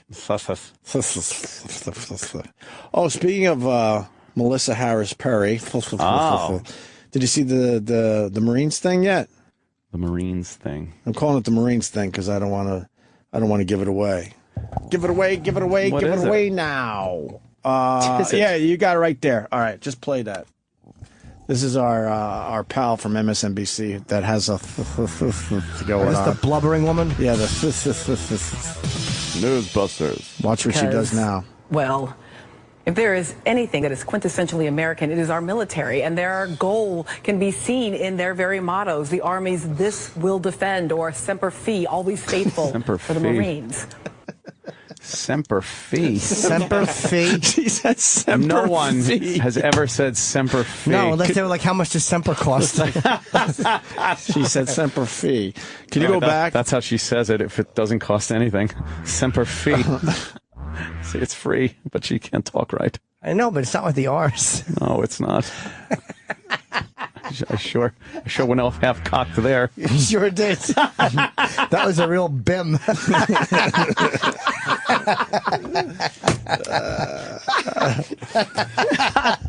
Oh, she stinks, doesn't Semper she? Fi. Semper Fi. Listen to the first part because there's a big. Is there? She comes in on a.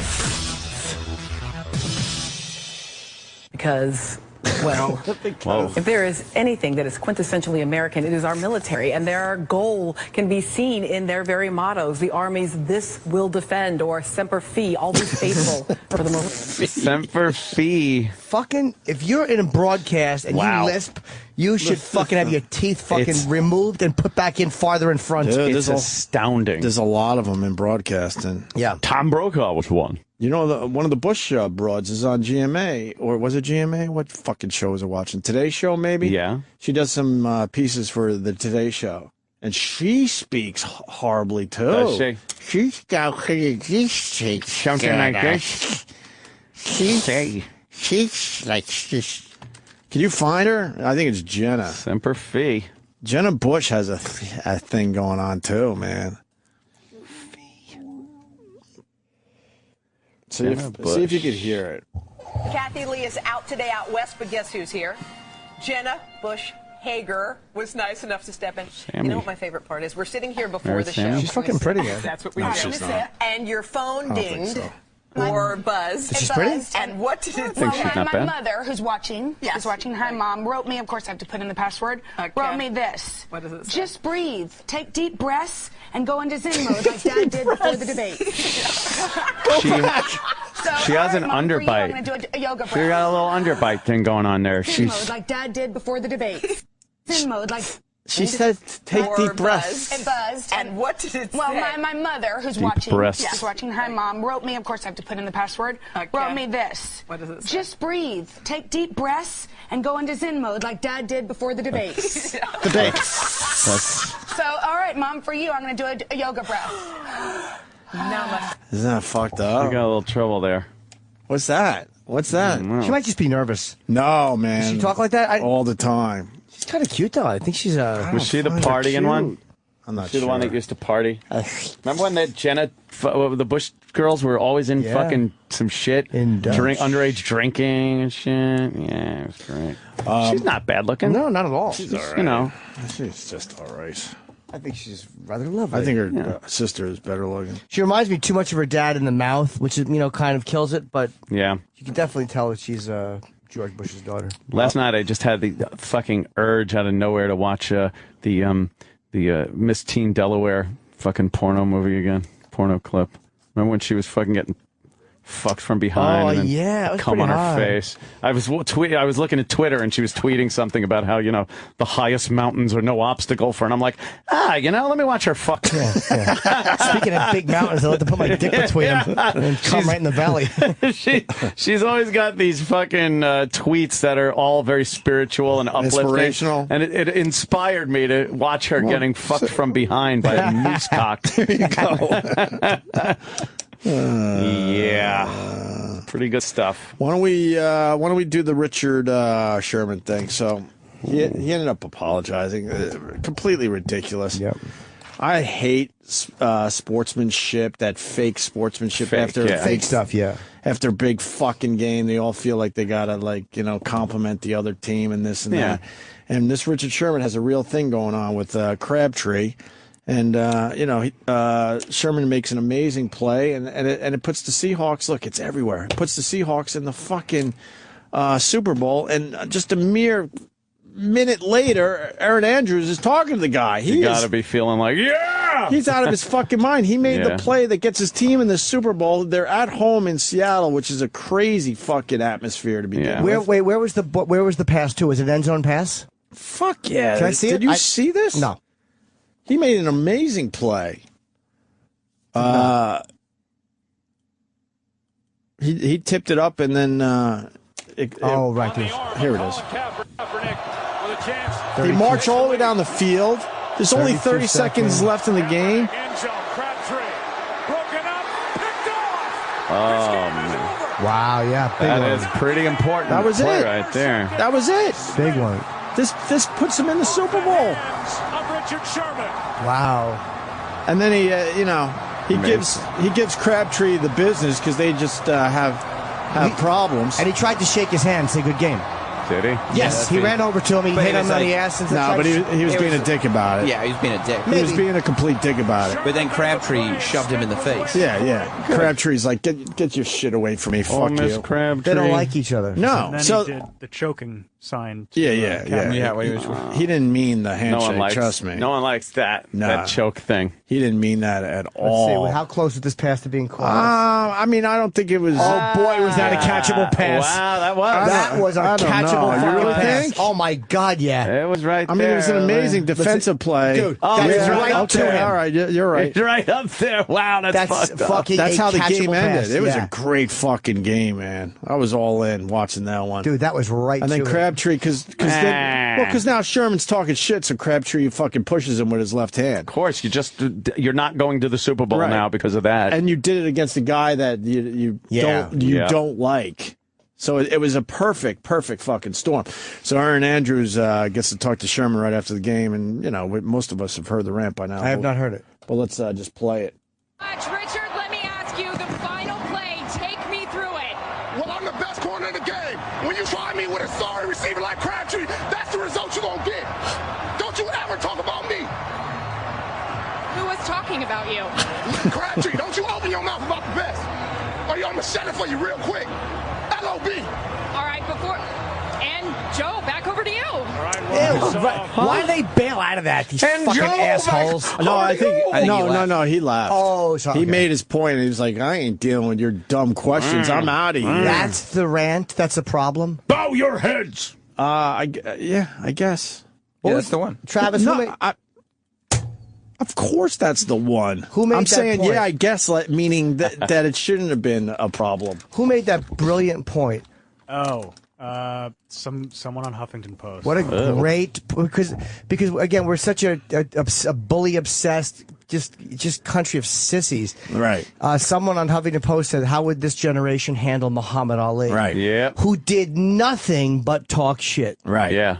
And that's sometimes okay to do in sports. And Isaac Saul. Isaac Saul, okay. I love that shit. Even if it was against my team, I still would fucking support that. That is real. That's real emotions coming out after a huge fucking game. Here's where I like sportsmanship. After two guys fight in a ring, there's a weird thing there, like when they actually both have this weird bond, like when two fighters hug at the end, it's like they've just fucking slugged it out. No one in that arena knows what they just did but those two.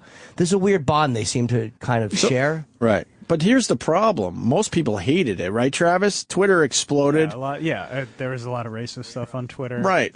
People couldn't handle it. People couldn't handle that Richard Sherman was having a fucking real moment after an amazing play. That's great. He didn't like Crabtree. Crabtree doesn't like him. Right. And then, of course, you fast forward a couple days and you got Richard Sherman apologizing, which is just like, he doesn't mean any of that. He doesn't want to have to apologize. It should have been able to just sit there.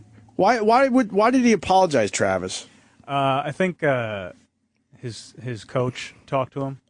Well, it did take away a little bit from the win because then everyone, because that clip went viral. But still, I don't even believe that part of the story. I don't think it takes away from the game at all because we all saw the game. It was an amazing fucking game, and that played a great end. Now everybody's talking about him instead of that. But that's the weakness in the press. Right. That has nothing to do with him. Like that's the fact that the press is weak and thinks that that's more interesting, and the public obviously thinks that's more interesting. So why is it a problem? Yeah.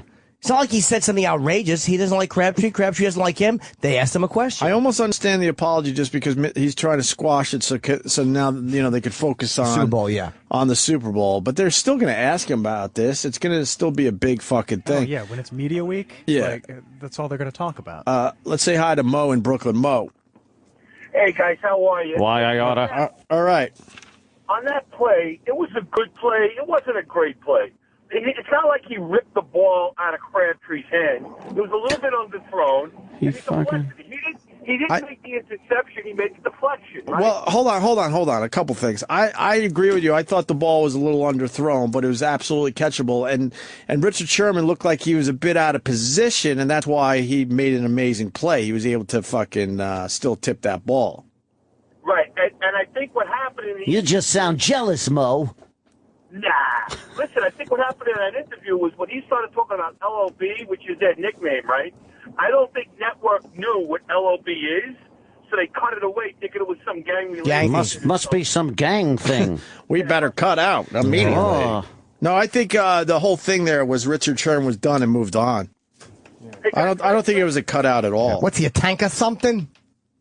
Hey, listen, last Sunday when you guys brought in, I listened to last week's show. You guys are doing the whole thing on reality TV. Yes. Did you ever notice that they're looking for Bigfoot, the most elusive creature on Earth, and they walk into the fucking woods and start screaming and yelling with light crews and banging on trees, and they think this character that's been hiding forever is going to come out then?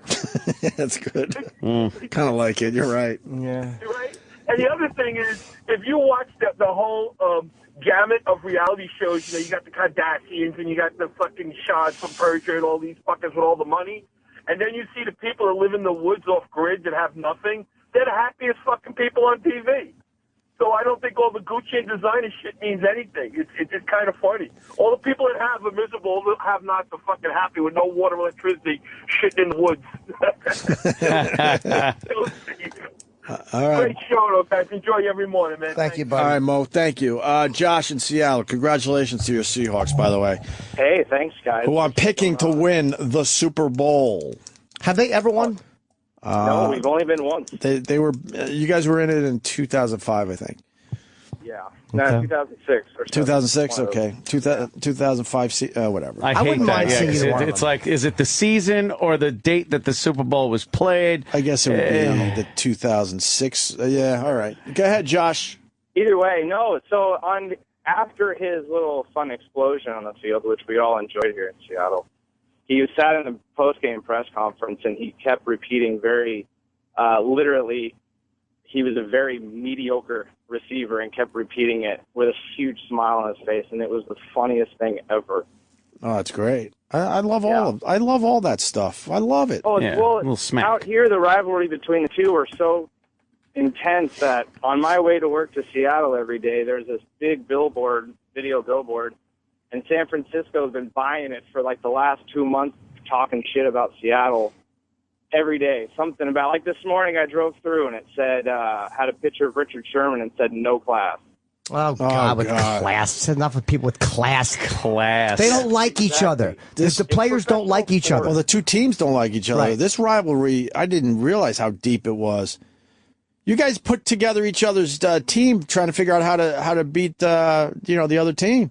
Oh, yeah, we steal players from all the time to see They focus on each other more than the rest of the league. Oh, because we're the best this year together in the NFC. Yeah. I'd say. Well, that was a well-deserved game. Yeah. Especially if the guys don't like each other. I have no problem with what he said. And the guy the guy just mushed his face after. They have a whole issue between them. What are you supposed to do? Go up there and fake it? Yeah. They've got and they had Crabtree and Sherman mic'd during that game, and on NFL Network on Wednesday, they're going to play some of the clips of them talking. Oh, that's got to be great. So, where does the problem? Where does it come from with these two? Yeah. I think it's just cornerbacks and wide receivers in general, and I think they were in college together and just kind of started during that time. I mean, you're competing with each other the whole time. So it goes way back. Oh, yeah. All right. Thank you, Josh. Hey, thanks, guys. He doesn't know. Hey, thanks, guys. He doesn't know. He has no idea. He has no idea. He's up there just rooting for the Seahawks. Right. He has no idea. Thank you, Travis. We got what is this? His resignation. Oh, Travis is handing out some papers. Apparently, his resignation. Yeah, I gotta go. Let's say hi to Kyle in Alabama. Okay. Oh, real quick, the reason Sherman and Crabtree don't like each other stems from a charity game they had earlier in the season where Sherman was trying to shake Crabtree's hand and talk to him, and he sloughed him off and walked away. Oh. A charity game? What's that? They do little charity events at the NFL Players Association do those charity events at the beginning of the season. Oh, you said charity event. I thought you said charity game. I'd never heard of them actually. Oh, no, yeah. Oh, charity event, okay. And that's where it came from. He went up to shake his hand and talk to him and stuff, and Crabtree blew him off. And right. He vowed. He said, there's an article earlier. He vowed to make him pay for that or embarrass a bunch of people. So then it becomes a perfect ending to that game. Just amazing. Right, that's where a lot of that stemmed from. But I was wanting to see if y'all seen that. They made like a it's like a F parody video of the Richard Sherman interview with like Mean Gene Oakland. I don't know if with I Mean saw Gene. it. You want to play it? It works as an audio bit. Yeah. So, thanks, Kyle. Hey, and Jimmy, I'm coming Thursday to see you. Thanks, Kyle. See you in Atlanta, buddy. I'll be at the Punchline. I'm kidding. Jesus. Thank you, Kyle. Yeah, Jimmy's going to be in Atlanta this weekend. Wednesday, Friday, Saturday. Some of the shows are sold out already. So very cool. Check local listings, which means nothing. This is what he was referring to. Oh, yeah. The greatest intercontinental champion of all time. Well, I'm the best corner in the game. When you try me with a sorry receiver like Crabtree, that's the result you're going to get. Don't you ever talk about me. Can I ask a question, Macho Man? Don't you open your mouth about the best. I'm sorry about that. LOB. They faked that. Yes, Chip. That got put in after. Yeah, they did, Chip. Somebody did that. It's okay, though. Don't be mad. Bunch of bull turkey. Bull sugar. Bull sugar. Barkhad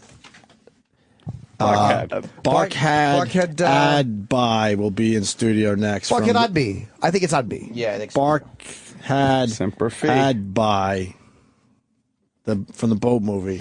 The boat movie. The guy from the boat movie will be in next. So, and we'll do more rants from famous people after the interview, and the Nancy Grace thing, and the Madonna thing. Yeah. All right.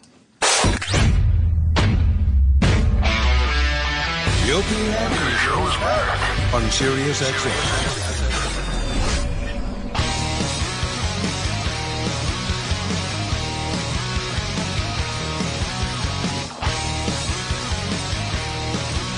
All right. Mentality Mag on the Twitter says that Fox definitely pulled out of the interview. I didn't know that.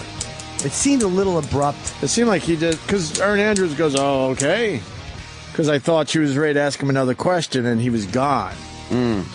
All right. And there's some interesting info on Richard Sherman. Are we got the boat guy yet? No, he's coming in a second. The boat guy. Are they getting him? Yeah, I think he's just finishing up somewhere. He's coming. Oh, okay. No, I'm wondering if I have time. So I'm learning about this Richard Sherman. He has a hell of a story. A great story. He's 25 years old. He's from Compton. Compton, the CPT. Graduated from one of the worst school districts in the United States, one that boasts a high school graduation rate of 57%. In a country where 68% of all federal and state inmates are lacking a high school diploma. Straight out of Compton. You could say Sherman avoided a horrifying fate. But to say he got lucky or escaped would be foolhardy. He didn't just graduate either. He finished with a 4.2 GPA, second in his class, and went on to Stanford University, one of the most prestigious places to get an education in the entire world. He busted out in a rocket ship. He went from a world of gang violence and drugs to everything that Palo Alto and Stanford University represent. But they're calling him a thug. Right. Because he talks shit to a guy. People are fucking dopes. Well, they went nuts on Twitter. So now, America, let's talk about Richard Sherman in the NFL. Let's talk about the Stanford graduate from Compton who has never been arrested, never cursed in a post-game interview, never been accused of being a dirty player, started his own charitable nonprofit, and won an appeal in the only thing close to a smudge on his record. So, damn. There you go. Yeah, so basically a bunch of babies don't like the fact that he talks shit to a guy who he genuinely doesn't like and who genuinely doesn't like him. Right. So, look, I would have thought it was better if he didn't, because it was like at that moment you want to concentrate on the Seahawks, but it doesn't make him a fucking thug or a bum. Yeah. He sounds very articulate in his interviews, as a matter of fact. Yeah, how can you call the guy a listening thug? to a few of his other interviews. Sounds good. Yeah. Yeah, educated. He sounds educated. Hi, who's this? It's me again, lady guy. Listen, Bill wants to talk to you for a minute, okay? We got a big interview that's about to go down. Wait, hold on a second. Hold on. Did you see the boat movie? Did you see Captain Phillips? Captain Phillips? No, I did not. Okay, well, we just have a question for you. Make sure you give it a good answer. You didn't see Captain Phillips, but you know Tom Hanks is in it, right? No. Tom Hanks is in the movie. You live with Tom Hanks, don't you? I don't live with Tom Hanks. You don't live with Tom Hanks.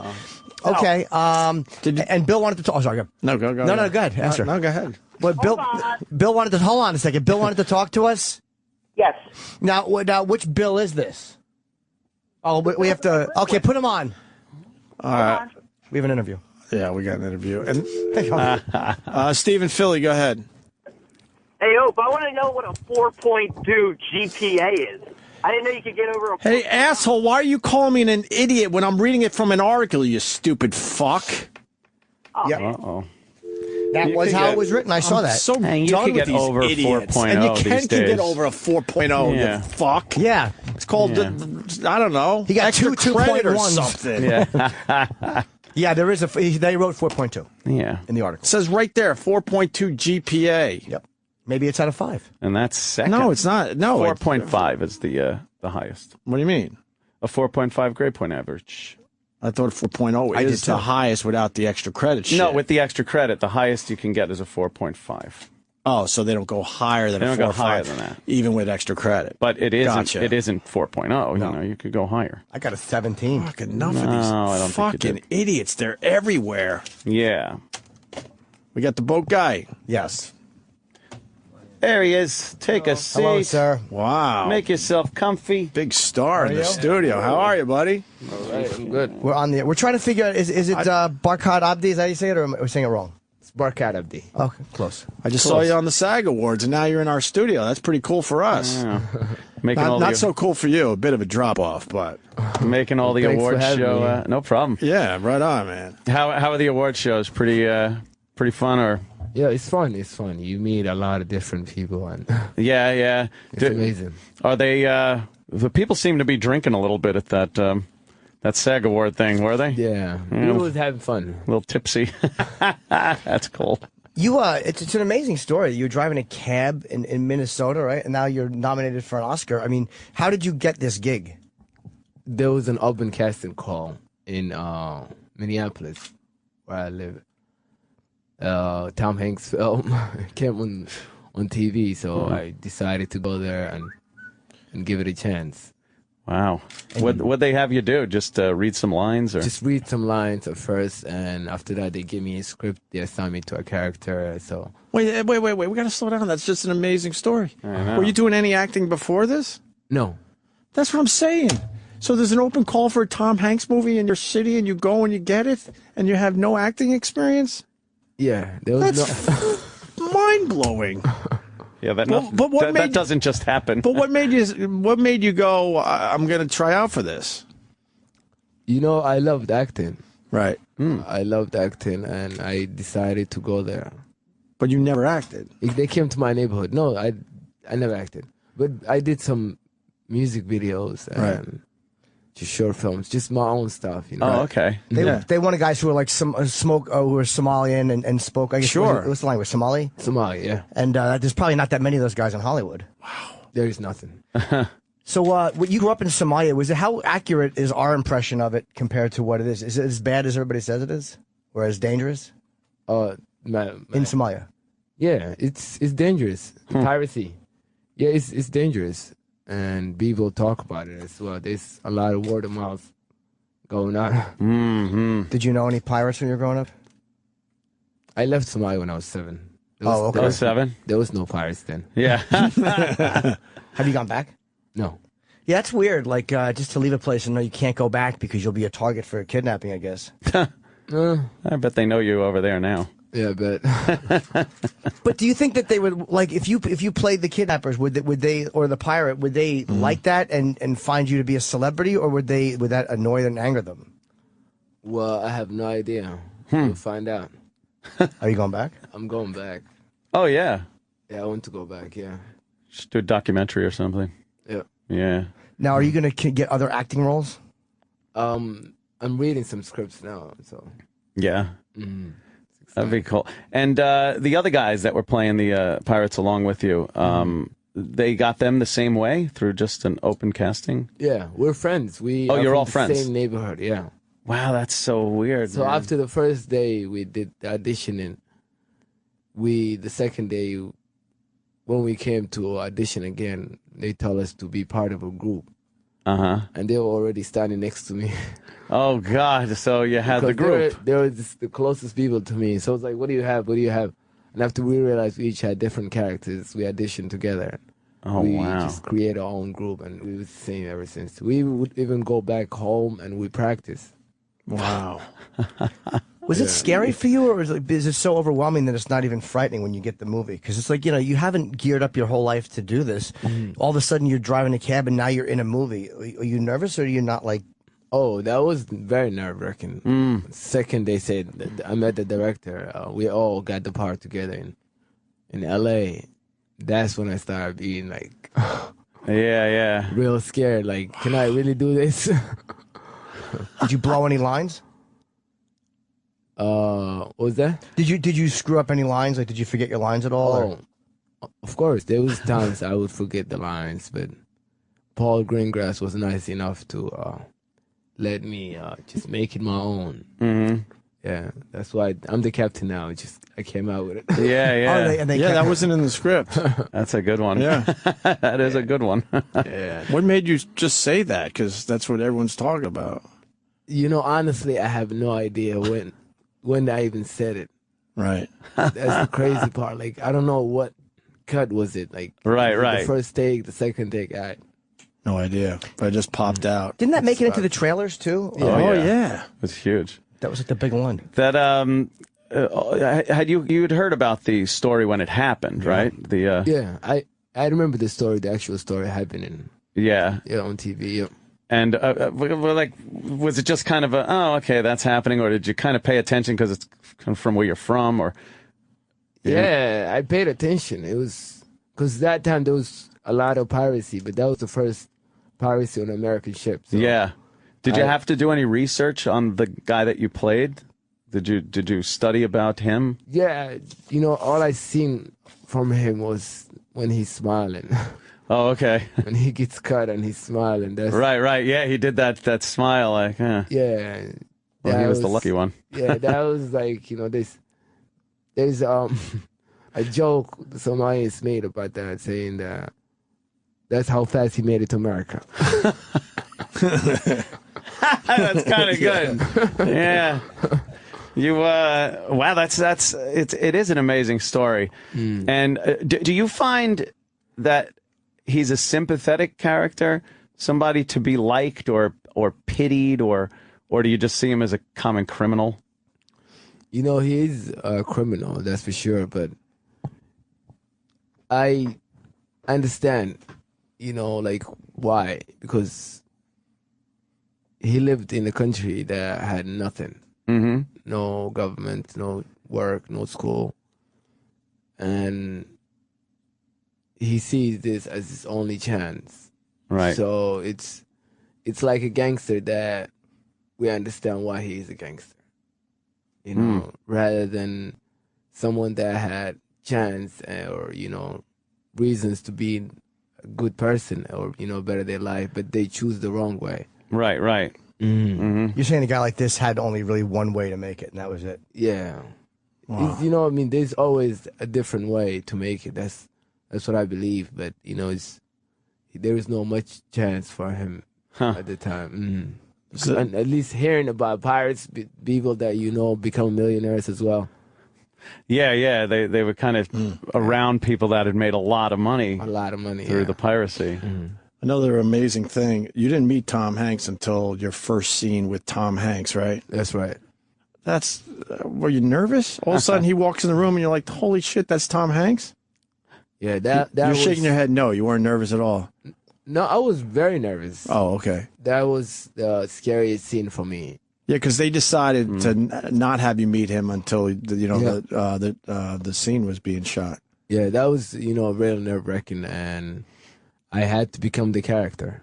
Yeah. I had to become the character. But were you sitting there as the character going, oh my God, that's Tom Hanks? I've seen him in a million movies. Deep down, yeah, that's why I wasn't really looking at him, looking past him. But, you know, that's when they say cut, I was like, I can't believe I'm making a scene with Yeah. Okay. What was the first scene you shot with him? Was it because you guys have a bunch of stuff together. What was the first moment you actually shot? On the bridge. Oh, it was the bridge. It was when you actually meet him? Yeah. Oh, they shot it in kind of chronological order. Yeah. What do you think they need to do to fix Somalia? Because it seems like it's almost an unfixable situation. There's, like you said, no government. It's just lawless. You know, it's just change the people that's claiming to be in law and order right now, because it seems like this greedy people, you know, the people that only care about their own pockets, and they blame other people for that. So there is the innocent ones. Yeah, there's no real investment in the country. It's the warlords and crooked leaders that just kind of grabbing it all up. And you were there long enough to see the war break out. Yeah, and you talk about how you and your brother would see the dead bodies, and you know, we heard the gunshots, so we sleep, and you guys could recognize what guns were being used just by the shots you heard. We can, yeah. The distinctive sound of the AK-47. Yeah. Yeah. You can tell. Yeah. Yeah. Wow. How did you make it to America? How did that work out for you? We came to Yemen when I was 7 years old after we witnessed a whole year of the war. We made it to Yemen because my dad was a teacher in Yemen. Mm-hmm. So we came there and we lived in Yemen for another 7 years. Oh, wow. Then we found the American visa lottery. Wow. With the American visa lottery? What's that? Yeah, it's a lottery visa, you know, that's done by the American embassy in Yemen. Really? I'm not sure it's only Yemen, but yeah, it's done in a few other countries as well. So, you know, you just fill it out and you see your chances. Wow. So every year there's certain people that... A winner. Oh, you've had two amazing things happen. You win the visa lottery and your first movie's with Tom Hanks. Yeah. That's pretty cool. So how has the woman situation been since you've been in the movie? Have you noticed that you're doing better with women than you did before you were in the movie? Yeah, I started realizing that. Yeah, no shit. That's got to be the best part of just instant fame. Yeah, is the fact that the chicks now are paying attention to you. Yeah. All of a sudden. All of a sudden they like you. Amazing. Do you have a girlfriend, or are you just kind of, mixing around? Yeah, no girlfriend. No, just different. Yeah. No, I understand. I understand. What are you going to do if you win the Oscar? Have you thought about it? I can't even think about that, honestly. I'm still shocked by the fact that I'm nominated. Right. Yeah, that's insane. Pretty cool, man. Have you seen the other movies? Like Jared Leto and the other guys who are nominated? Oh, yeah. I've seen Jared. Jared Leto is amazing. His film Dallas Buyers Club is amazing. He's a friend of mine. I like it's all Hollywood now. Yeah. It's a friend of mine. Yeah. We're pals. Friend of mine. Yeah, it's cool. What kind of music videos did you do? Somali music videos. I did some hip hop. Mm. Yeah. You were in the videos. You actually did. You Nope. did. Mm-mm. What did you do? I was behind the camera. I was the cameraman. I was the editor. Oh, you're not a musician. Yeah, so you've been interested in film for a while. Yeah. Who do you want to play next? I don't know. I was just good stories. I want to narrate good stories. Yeah. Are they only giving you like scripts for Somali guys, or like other things now? Is it only guys that are? Actually, I have some Nigerian script now, so I'm practicing the African accent. Oh, no, I don't even know if anyone would notice in the United States. Who'd be like, oh, that's not a Nigerian accent. 'Cause we're all like, I don't fucking know. Yeah. So a Nigerian. That'd be good. One of those guys that write the emails that say that you won $10 million and you just got to send them your bank account number. Yeah. Yeah. Did your family didn't have like the poverty issues that like a lot of them? If your dad was a teacher, at least he had some kind of a steady work in Somalia, right? In Yemen. In Yemen, yeah. Well, what did he teach? He was a teacher. He teach science and math. Yeah. Were they strict with you growing up or no? Yeah. Yeah. He was strict. Religious? Religious, yeah. I mean, religious was there, but he was more strict in school. I had to study all the classes of next year in the summer. Oh, Ugh. wow. Yeah. Is Yemen more fun than the United States? I would say no, right? You know, it's different. You know, I was a kid at the time, and the only fun to me was playing soccer. Yeah. Yeah. Do you chew that? What was it called? That stuff, cat? Is that what it's called? They chew it in the movie too. It's this. Oh right, yeah. I didn't know they had it in Somalia. It's cat. It's What is makes it your gums exactly? really red and it's supposed to get you. Right. What exactly is it? I know it fucks the whole country up. It's really a good drug. It's caffeine. It's a lot of caffeine. Is that all that is? Yeah, it's like an amphetamine. Yeah. You know, it just keeps people awake and they talk and yeah. That was pretty good. The guy that was driving the boat, the little lifeboat, he was intense. He was crazy. Mahat. He just kept eating that stuff and he was a fucking nut. But doesn't it make your gums bleed or something? Like it's really, because you see all those smiling pictures. There's so many of those guys from Yemen that have like really red gums around their teeth, and it's from chewing this drug all day. Yeah, in Yemen they overdo it. It's how the Yemen, you think like the whole nation doing it. Wasn't there a problem with the water in Yemen too? Like they were running out of water. There was some kind of weird shit happening there. No. Water, something about water. Yeah, I don't know. I don't know what I'm talking about. Whenever I try to discuss world issues, I'm really good for one question. Like, here's where I lost it in the interview. When I walked in, I said, so you're from Somalia originally. I was correct on that. And after that, I have no idea what I'm talking about after that. I'm just unraveling. We really are terrible at this. So, was Tom Hanks nice? God, 3 idiots we are. So, how was Conan to be interviewed? Let's talk about better interviews. Sam told us you were rapping and the other things. We thought you were like a rapper. Oh, Sam, what did you know? You did say that. Well, good luck, man. I mean, you're. Well, the Blu-ray comes out today. Yes, the Blu-ray. Captain Phillips Blu-ray is out today. We got it in our hands, which is very cool. And the movie was excellent, and I wish you luck with the Oscar, because it's quite an amazing story. It's a great story. But you'll have a great career now, because Timothy Hutton was nominated for his first film in Ordinary People, I think, and then he's worked ever since. So you'll have a lot of years of work out of it. Your next movie should be Your Story, because it's pretty amazing. Yeah, I know, what right? you've been That's through a good already. story. And you're only 25. My God. 28. 28 now. Okay. Yeah. All right. Jeez, well, best of luck, Absolutely. man. Thank you. Nice to meet you. Thank you so much. It's out today. And again, how do you say the name? It's Barkhad. Barkhad Abdi. Yeah. Good luck, sir. Thank you. Thank you. All right. After 20 years of broadcasting excellence, Opie and Anthony have created a show that doesn't allow a moment to be missed. So don't. Catch what you didn't hear or listen to it all over again. The Opie and Anthony Encore, starting at 11 a.m. Eastern Time, 8 a.m. Pacific Time, and all throughout the day. Only here on the Opie and Anthony channel. It's real. Leave your penis alone. The Opie and Anthony Show is back on.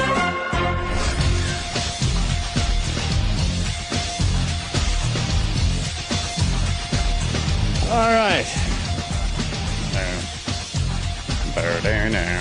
Where's Erock? Erock had a tough time taking pictures with Barkhad from the boat movie. The boat movie. Yeah, he comes in with the camera after every guest we have. And then today I noticed with everybody, he takes the picture and then he goes, wait, one more. Right. And I'm thinking to myself, why is he taking two pictures of everybody? And then he explained it. You got to explain it to the audience. What's going on? Erock, what was going on with the two pictures? Well, with this studio... Yeah, pecker face. Holy shit, Chippa. Well, with the studio being, mostly glass and mostly black wall covering, some guests don't photograph well in this studio. You're saying that perhaps the darker levels in the photo kind of blend into each other. That's what happens, and it throws off the flash. Ah, the flash doesn't know what to do. So really black guys? Yeah. Real dark black guys, there's a problem photographing. Yeah. I've heard this, though, from even Hollywood directors. They have to make special... filters? Yeah, lighting and filters and whatnot when they film black people, really dark black people. It's just, it's basic science, Science! It's photographing something darker or lighter, you're going to have to adjust accordingly. And in contrast to us, who are the complete opposite. Right. Again, throws off the flash. So So the it's camera. either really too bright or it's too dark. You mean us, the chosen race? Right. If you want to call it that. So the privileged. The privileged. I went through with taking two photos.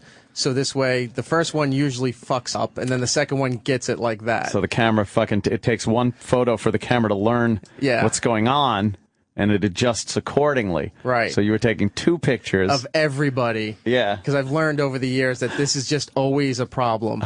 So... how did you find out? Who was the first person you found this out with? The first person was back at the old XM studio with Michael K. Williams. Michael K. Williams, okay. All right. His first appearance. That's he's very dark-skinned. Good point, Erock. Yes.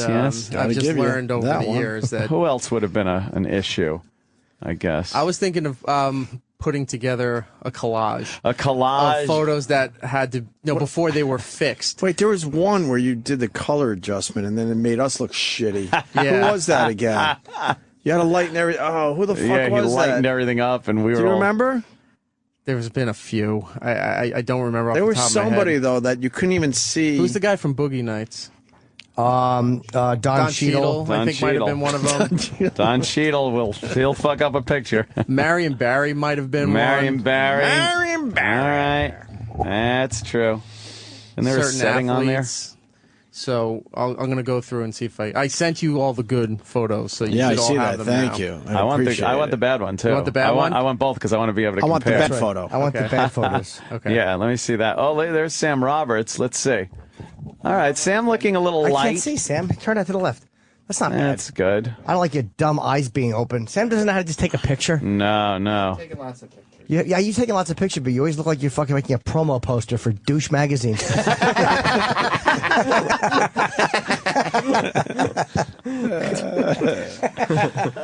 Shit.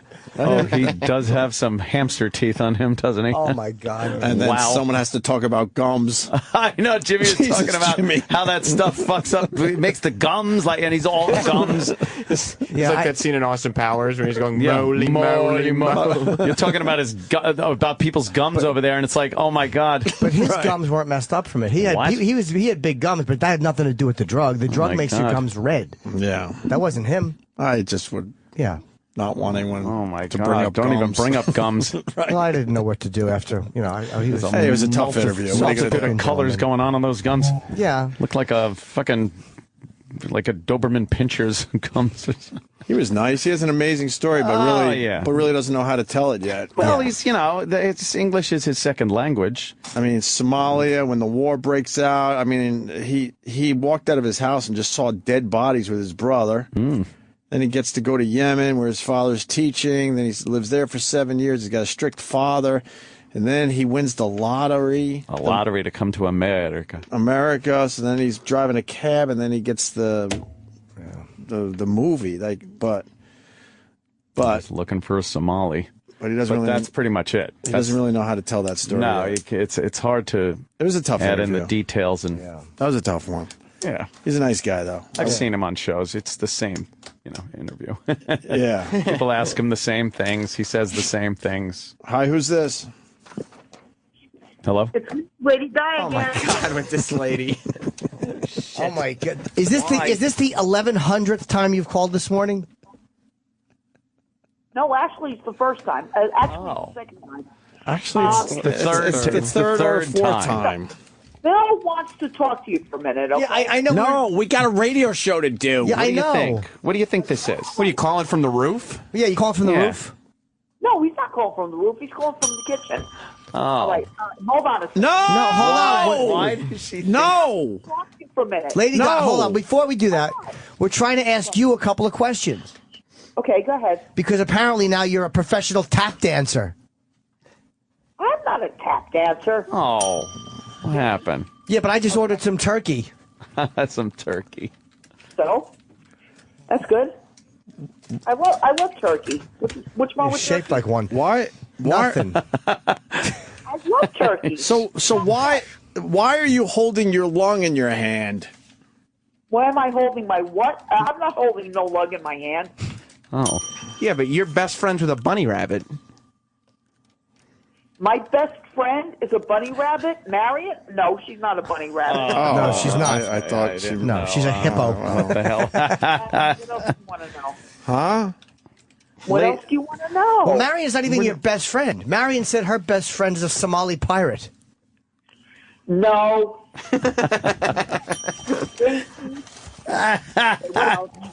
Shut up. Shut up.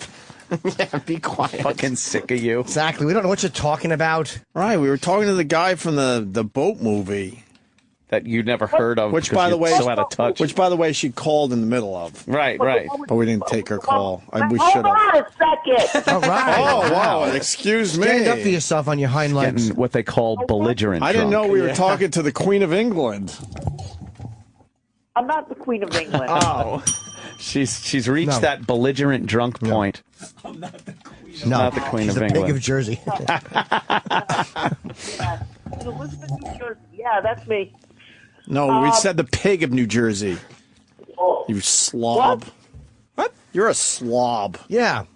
I am not a slob. You've changed. Ever since you moved to Hawaii 2 hours ago, you've changed. Yeah, I was never in Hawaii. Oh. But why would you move there if you've never been there? How could I move there if I've never been there? Exactly. That's why I'm asking you. You did it 2 hours ago. Yeah. Yeah. Right. So, are you up to 1 million beers? Getting close. Oh wow! She's All right, getting close to 1 million beers. Yeah. All right. You're pretty buzzed right about now, right? Yeah. Yeah, I would say so. Well, that's only because you live with Bill, who was an astronaut at one point. Yeah. Excuse me. He wants to talk to you. Oh. But what? Oh. Hold on, Lady Di. Hold on. What? What space shuttle mission was Bill on? You ask him. Oh. He's right here. Okay, hold on. Yeah, what's up, guy? What do you need from us? Why'd she call? Oh, excuse me. I don't need nothing. He wants the recipe for ricin. You're pretty obnoxious, Bill. I'm really getting this vibe from you. You're like a real tough guy. No bullshit with this guy. No, all right. Don't fuck with me. I'll fuck with you. Yeah, but I know. I You don't told us buy that. that. You're like a fucking telephone tough guy. You think he's a pussy in real life? Yeah. You sound like a little fucking pussy. I do? Yeah. What? You do. Oh. You sound like a little fucking pussy. You let that fat piece of shit. You're big enough to fuck with me? You let that fat piece of shit boss you around? Oh, come on, he's in the other room. Because you're a little pussy boy. What'd you do? Would your parents raise you all your whole life, giving you money? You never worked a hard day in your life, you fuck. I never worked a hard day my whole life. Well, you said it. At least you just admitted it. No! Face. You guys are a bunch of fucking jerks. Oh, wow. Ooh, you got me there. Pussy boys got You got me there, you fucking queen. Excuse me, I'm the queen, yeah. Yeah. Yeah, I'm a real queen. I'm a man. A queen is a lady. Yeah, like you cocksucker. No, I eat pussy. Oh, no, you don't. I don't? Yeah, you got pussy right in the house, and you're not eating Yeah. You're not even fucking that slob Diana. What do? Jack off looking at fucking Justin Bieber photos? Whoa. Oh, you guys are a trip. Yeah. I got a 29-year-old girlfriend, and I got a 41-year-old girlfriend. What? What about Diana lives with me. What's- Okay, that's it. What's his name? Oh, fuck. Oh, shit. Hey, you asked me what is his name? Yeah. Okay, fine. Why don't you ask me how big his dick is? Yeah, how big is Pekka? Yeah. He's getting you back, brother. It's like, how big is his dick? This guy's good. Yeah. Why don't you just tell me how deep your asshole is, and I'll know how big his dick is. Oh, shit. You like that? I ain't saying that was funny. that was pretty good. Oh, really? Hey, Bill, fuck Lady Di. You're the star now. You're the star now. Right? Huh? You're the star. We don't need Lady Di anymore. Di said you wanted to call us and ask us something. What do you want? Yeah, make it quick. No, make it quick. Yeah, I'm just supposed to be up on the show. I don't know, what, February something? Yeah, February, Lady Di and Marion are coming back on the show. Why, you want to join them? We're doing the second Super Show. You want to be on the Super Show? When's the Super Show? What's that? February 7th. Well, that's when we have a bunch of people up. Put We it on kind of the have docket. a little party atmosphere live on the air. Right. Oh, I won't I be think here. you'd fit in perfectly. I'm in DC. Much like that dick fits in your fucking mouth. Oh, no. He's all right. This guy's all right. Hilarious. One ends. I tell you what, guys. Yeah. There ain't nobody big enough to shut my mouth. Oh, tough guy! Look out! All right, let's get Lady Di back on the phone here, Bill. Yeah. We'll see you for the Super Show. No, Yeah. I'm the second-degree black belt, third degree. I mean, 3-time Golden Gloves. There ain't nobody Oh, yeah. big enough to shut my mouth. Fucking Jesus. Golden Gloves. Not bad, Yeah. Bill. Look out! You're an old bruiser. What do you Yeah. got? Cauliflower brain? No, I ran a whole corporation for 25 years. Oh, really? Queer Corp? Yeah, he ran Dumbbell Inc. and that's where he met her. You guys are, I tell you what, you guys are funny, but you're nothing but a bunch of assholes. Right? Well, Well, let me tell you something. The jerk store called, and they're running out of you. Huh? all right. Let's get Lady Di back on the phone. No, I'll be up there, and I tell you All what. right. Yep. He's probably going to end up kicking our asses, you idiot. No, he's a good egg. We like you, Bill. Especially now that we know you're a Well, I 7-degree tell you what, black you belt. I tell you what, then. Yeah. You got a hair in your asshole like a pussy's got? Yeah. Then I'll fuck you. I do. What are you, a 7th-degree black liver? You. No, I don't drink. Well, yes, you do. You just said you drank beer. Yeah, I'm not a drinker. I'm not an alcoholic. Oh. Alcoholics go to meetings. I don't have time for that. There's too many happy hours around town. It's an old Jim Florentine joke. I don't even go out. You don't go out?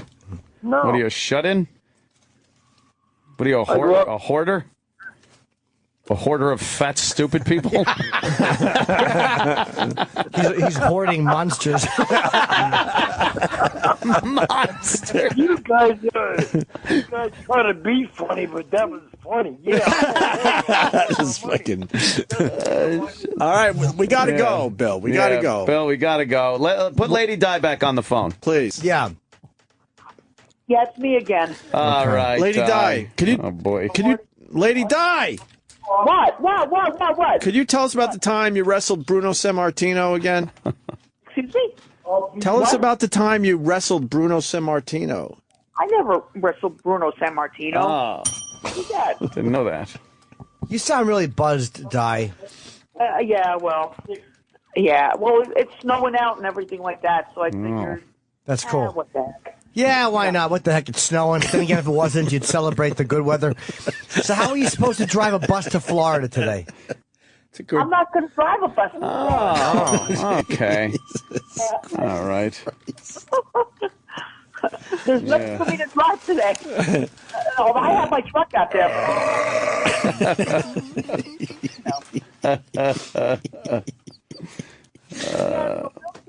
Bill said he's going to be up in the studio with us. Yeah, it was fascinating. It was an amazing fucking. Can we do it another day?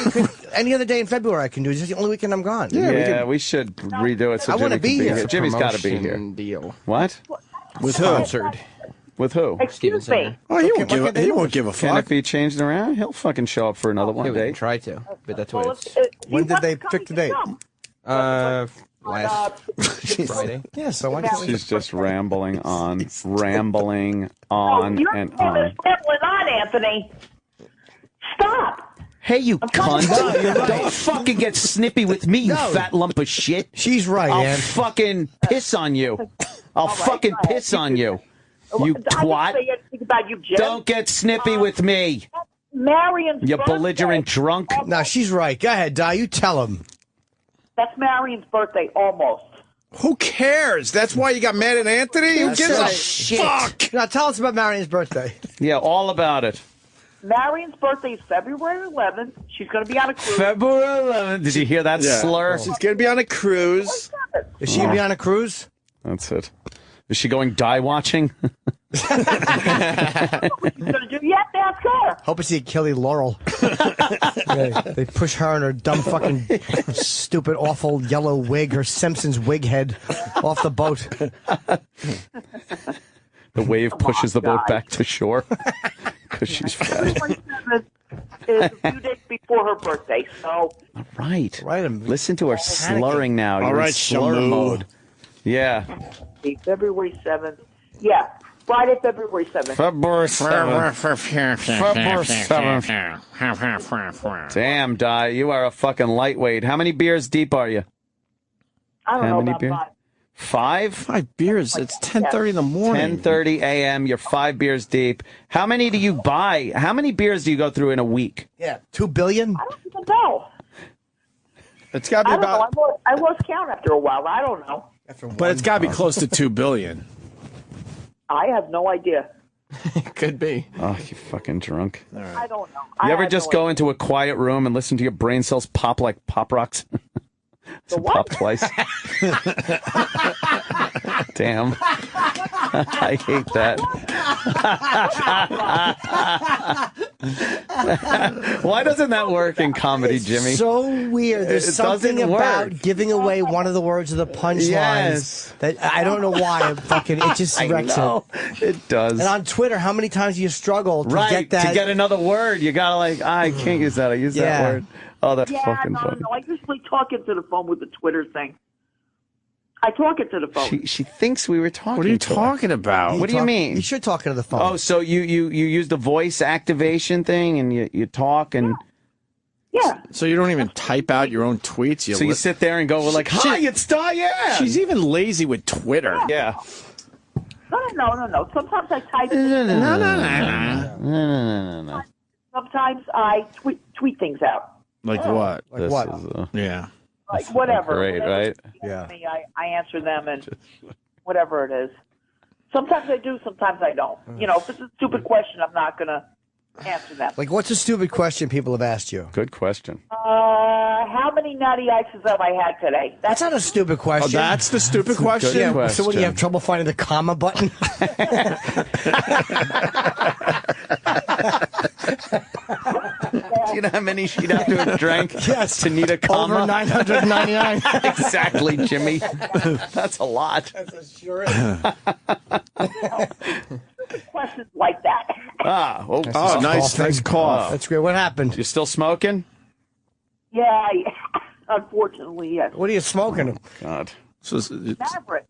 Maverick menthol. Maverick menthol and natty ice. A natty ice and Maverick menthol. Holy shit. Jesus Christ. Keeping two shitty companies in business. Wow. What? Maverick menthol. Her breath smells like the fucking toilet and fucking Captain Phillips boat. Bunch of Somali dumps and urine and fucking bloody gum spit. Oh, stop it. Come on, Jimmy. Mavericks. Maverick menthol, yeah. How much do a pack of Mavericks go for? Right now, about $7. $7. And what's a box of Marlboro go for? Marlboro? We don't smoke Marlboro. I don't care, Right, and I didn't ask you that. Yeah, I'm just saying. You smoke Maverick menthol. It's like $7 a pack. She can afford cigarettes. How She much doesn't even work. is a box of Marlboro? Marlboro? I don't know. About what, Bill? $8? I'm hearing $10, $11. 10 or 11 bucks. And now we're talking New Jersey, not New York. Are we? Wow. These are friend prices. There's a big difference right there. Yes, exactly. One bridge. I heard you get your Mavericks on the moon. No. She doesn't get her Mavericks on the moon, apparently. No, I don't get my Mavericks on the moon. She almost got that one. Yeah. So let me ask you, why Mavericks? What kind of fucking white trash ciggy is that? They're cheap. They're cheap cigarettes. That's that's For why. a cheap person. Right. Yeah, well, I have no choice but to be cheap. A natty ice. Yeah, you could stop drinking so much. And you could get a job. How about that? Mary. Oh my God. Oh, God, is she drunk? Listen. It's Anthony, by the way. Yeah. Just keep reciting everyone you know until you hit it. Yeah. Anthony, Yeah. Opie, and Jim. What? Been trying to get a job. Trust me, there is no work around here. There's no work for fucking out of shape alcoholic slobs. Exactly. That's not even the point. I thought you were going to go, that's How not is that right. not the point? People could smell you a mile away. They don't want to hire someone like you. Exactly. You get up Pull at yourself together. You get up at 7 a.m. and you crack yourself a natty ice. Boy, where do we hire you? The inside of your underpants looks like a honey bun wrapper. Let's understand something. I don't go to these places. Pull yourself up by your hoof straps and get a job. Wait, you think you walk in these places and they can't tell you're an alcoholic? I don't know. With early stages of edema? Yeah, okay. That fucking, the What's W.C. that? Fields nose. Right. Ah, yes. I've come for some employment, my friend. Exactly. Ah, yes. Fucking blue veins popping all around her nose. Perhaps the dollar store will hire me on. With her Maverick fucking cigarette breath. Oh, there's a Maverick hanging out of her mouth. Probably just fucking her Excuse me, I don't yellow know their- What fingernails. time are the cigarette breaks here? How much do I get paid? When do I leave? All the important questions that get you hired. Is there a natty ice in the vending machine? How long is the lunch break? Is it enough time to grab a natty ice or two? Yeah. How about if I want to take a nice nap on the forklift while it's running? Yeah, you're a real catch. Yeah. For a potential employer. Exactly. You have to explain why you killed that girl in SeaWorld? You know what? I What? will really surprise you guys one day. I will get a job. Yawn. You're not going to get a job. No. Yeah, exactly, Lady Tillicum. You are just. I will surprise you guys. No, I don't. All think right, so. we got to go, man, because we got real responsibilities. Bill's gonna come home like about Schmidt one day. See her Like, shoe listen, askew. Except there won't be any vacuum because I don't apply housework. Yes. There'll be a fucking taco next to her hand. Natty ice rolling on the floor. I will try to get Bill up there with us, okay? Oh, we look forward to it. Yeah. Over to you. I hope he busts her nose. All right. All right, Lady Di. Right. Okay. Wait, hold on. He said he will be there because he wants to bust your fucking balls. Cool. All right. Great. After he sucks on him, that fucking. Oh, you wait and see. Yeah. All right. All right, lady. I'll talk to you later, okay? Yeah, later. Yeah, why don't you do that? All right, let me say hi to Mohammed in Virginia. Mohammed. Allahu Akbar. Allahu Akbar. Mohammed. Allah. Hi, guys. I wanted to know, where the hell did you meet this Diane broad? Yeah, how did we? This one I don't remember how we met her. Yeah. And just another couple of fans of the show that might have called up one day. I don't know how we met her. Yeah. Jeez. Don't we have the first ever show that they The were scary on? part is a listener will know. Oh, yeah, they'll know. They'll know, but I swear to you, I don't remember how we met this slob. I think it was a bastard. screening of Battle of the Gargantuans, and people were swarming them for autographs outside. I love when you reference her as a monster. Do you know how bad a monster is? Oh, let's see. Yellow? Oh. Hi. How are you? Somethingmania.com congratulating him on his 10,000th post.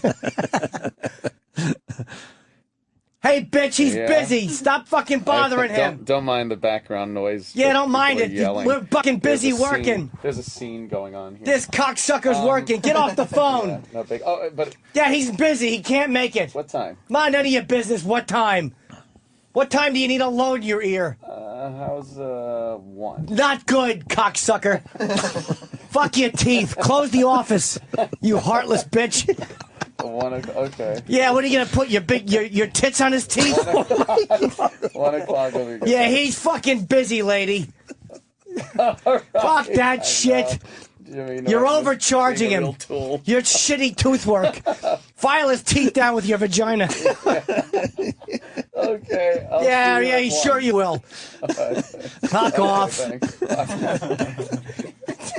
Could you hear that? Yeah, of course. Loud and clear. Was that for you? Yeah, that was the dental office. They want to get you in early. They want to get me in a little snowstorm? earlier because of the snow. But the funny thing is, she knows all about the show Oh, really? and what it is and everything. So it was no shock or surprise. She's like, "Oh boy, is that Jimmy?" I said, "Yes, that's Jim Norton." They know the show. Oh. That's why I didn't run out. There have been times where you guys have started that shit, and I've had to run out of the studio. What was she supposed to do with her vagina? I missed file that down part. your teeth. File down your teeth with it. Just grind on your face with a badge. Okay. That sounds good. Can we do the questions Lady Di answered, Sam, before we wrap up for today? What is this? The stuff that we've learned since the last time, or the whole? Yeah, no, just a second. The new ones, yeah. And to keep it fair, she was on to the moon question, but besides that one, I don't think she was on to any of the rest of them. No. So what did she answer as legit questions? Well, we learned a lot. She doesn't live with Tom Hanks. Oh, okay. She's called the show today fewer than 11 times. She is calling from the kitchen, not the roof. So she's not on the roof. Okay. She's not. She is not a professional tap dancer. If she was on the roof, this place would look like the Federal Mirror Building in Oklahoma. She's fat and would cave in. Yes, it would. She wasn't holding her lung in her hand. No. Okay. No. Her best friend is not a bunny rabbit. It's Marion. Marion is not a Somali pirate. Although she should be tending the rabbits, that fucking fat Lenny idiot.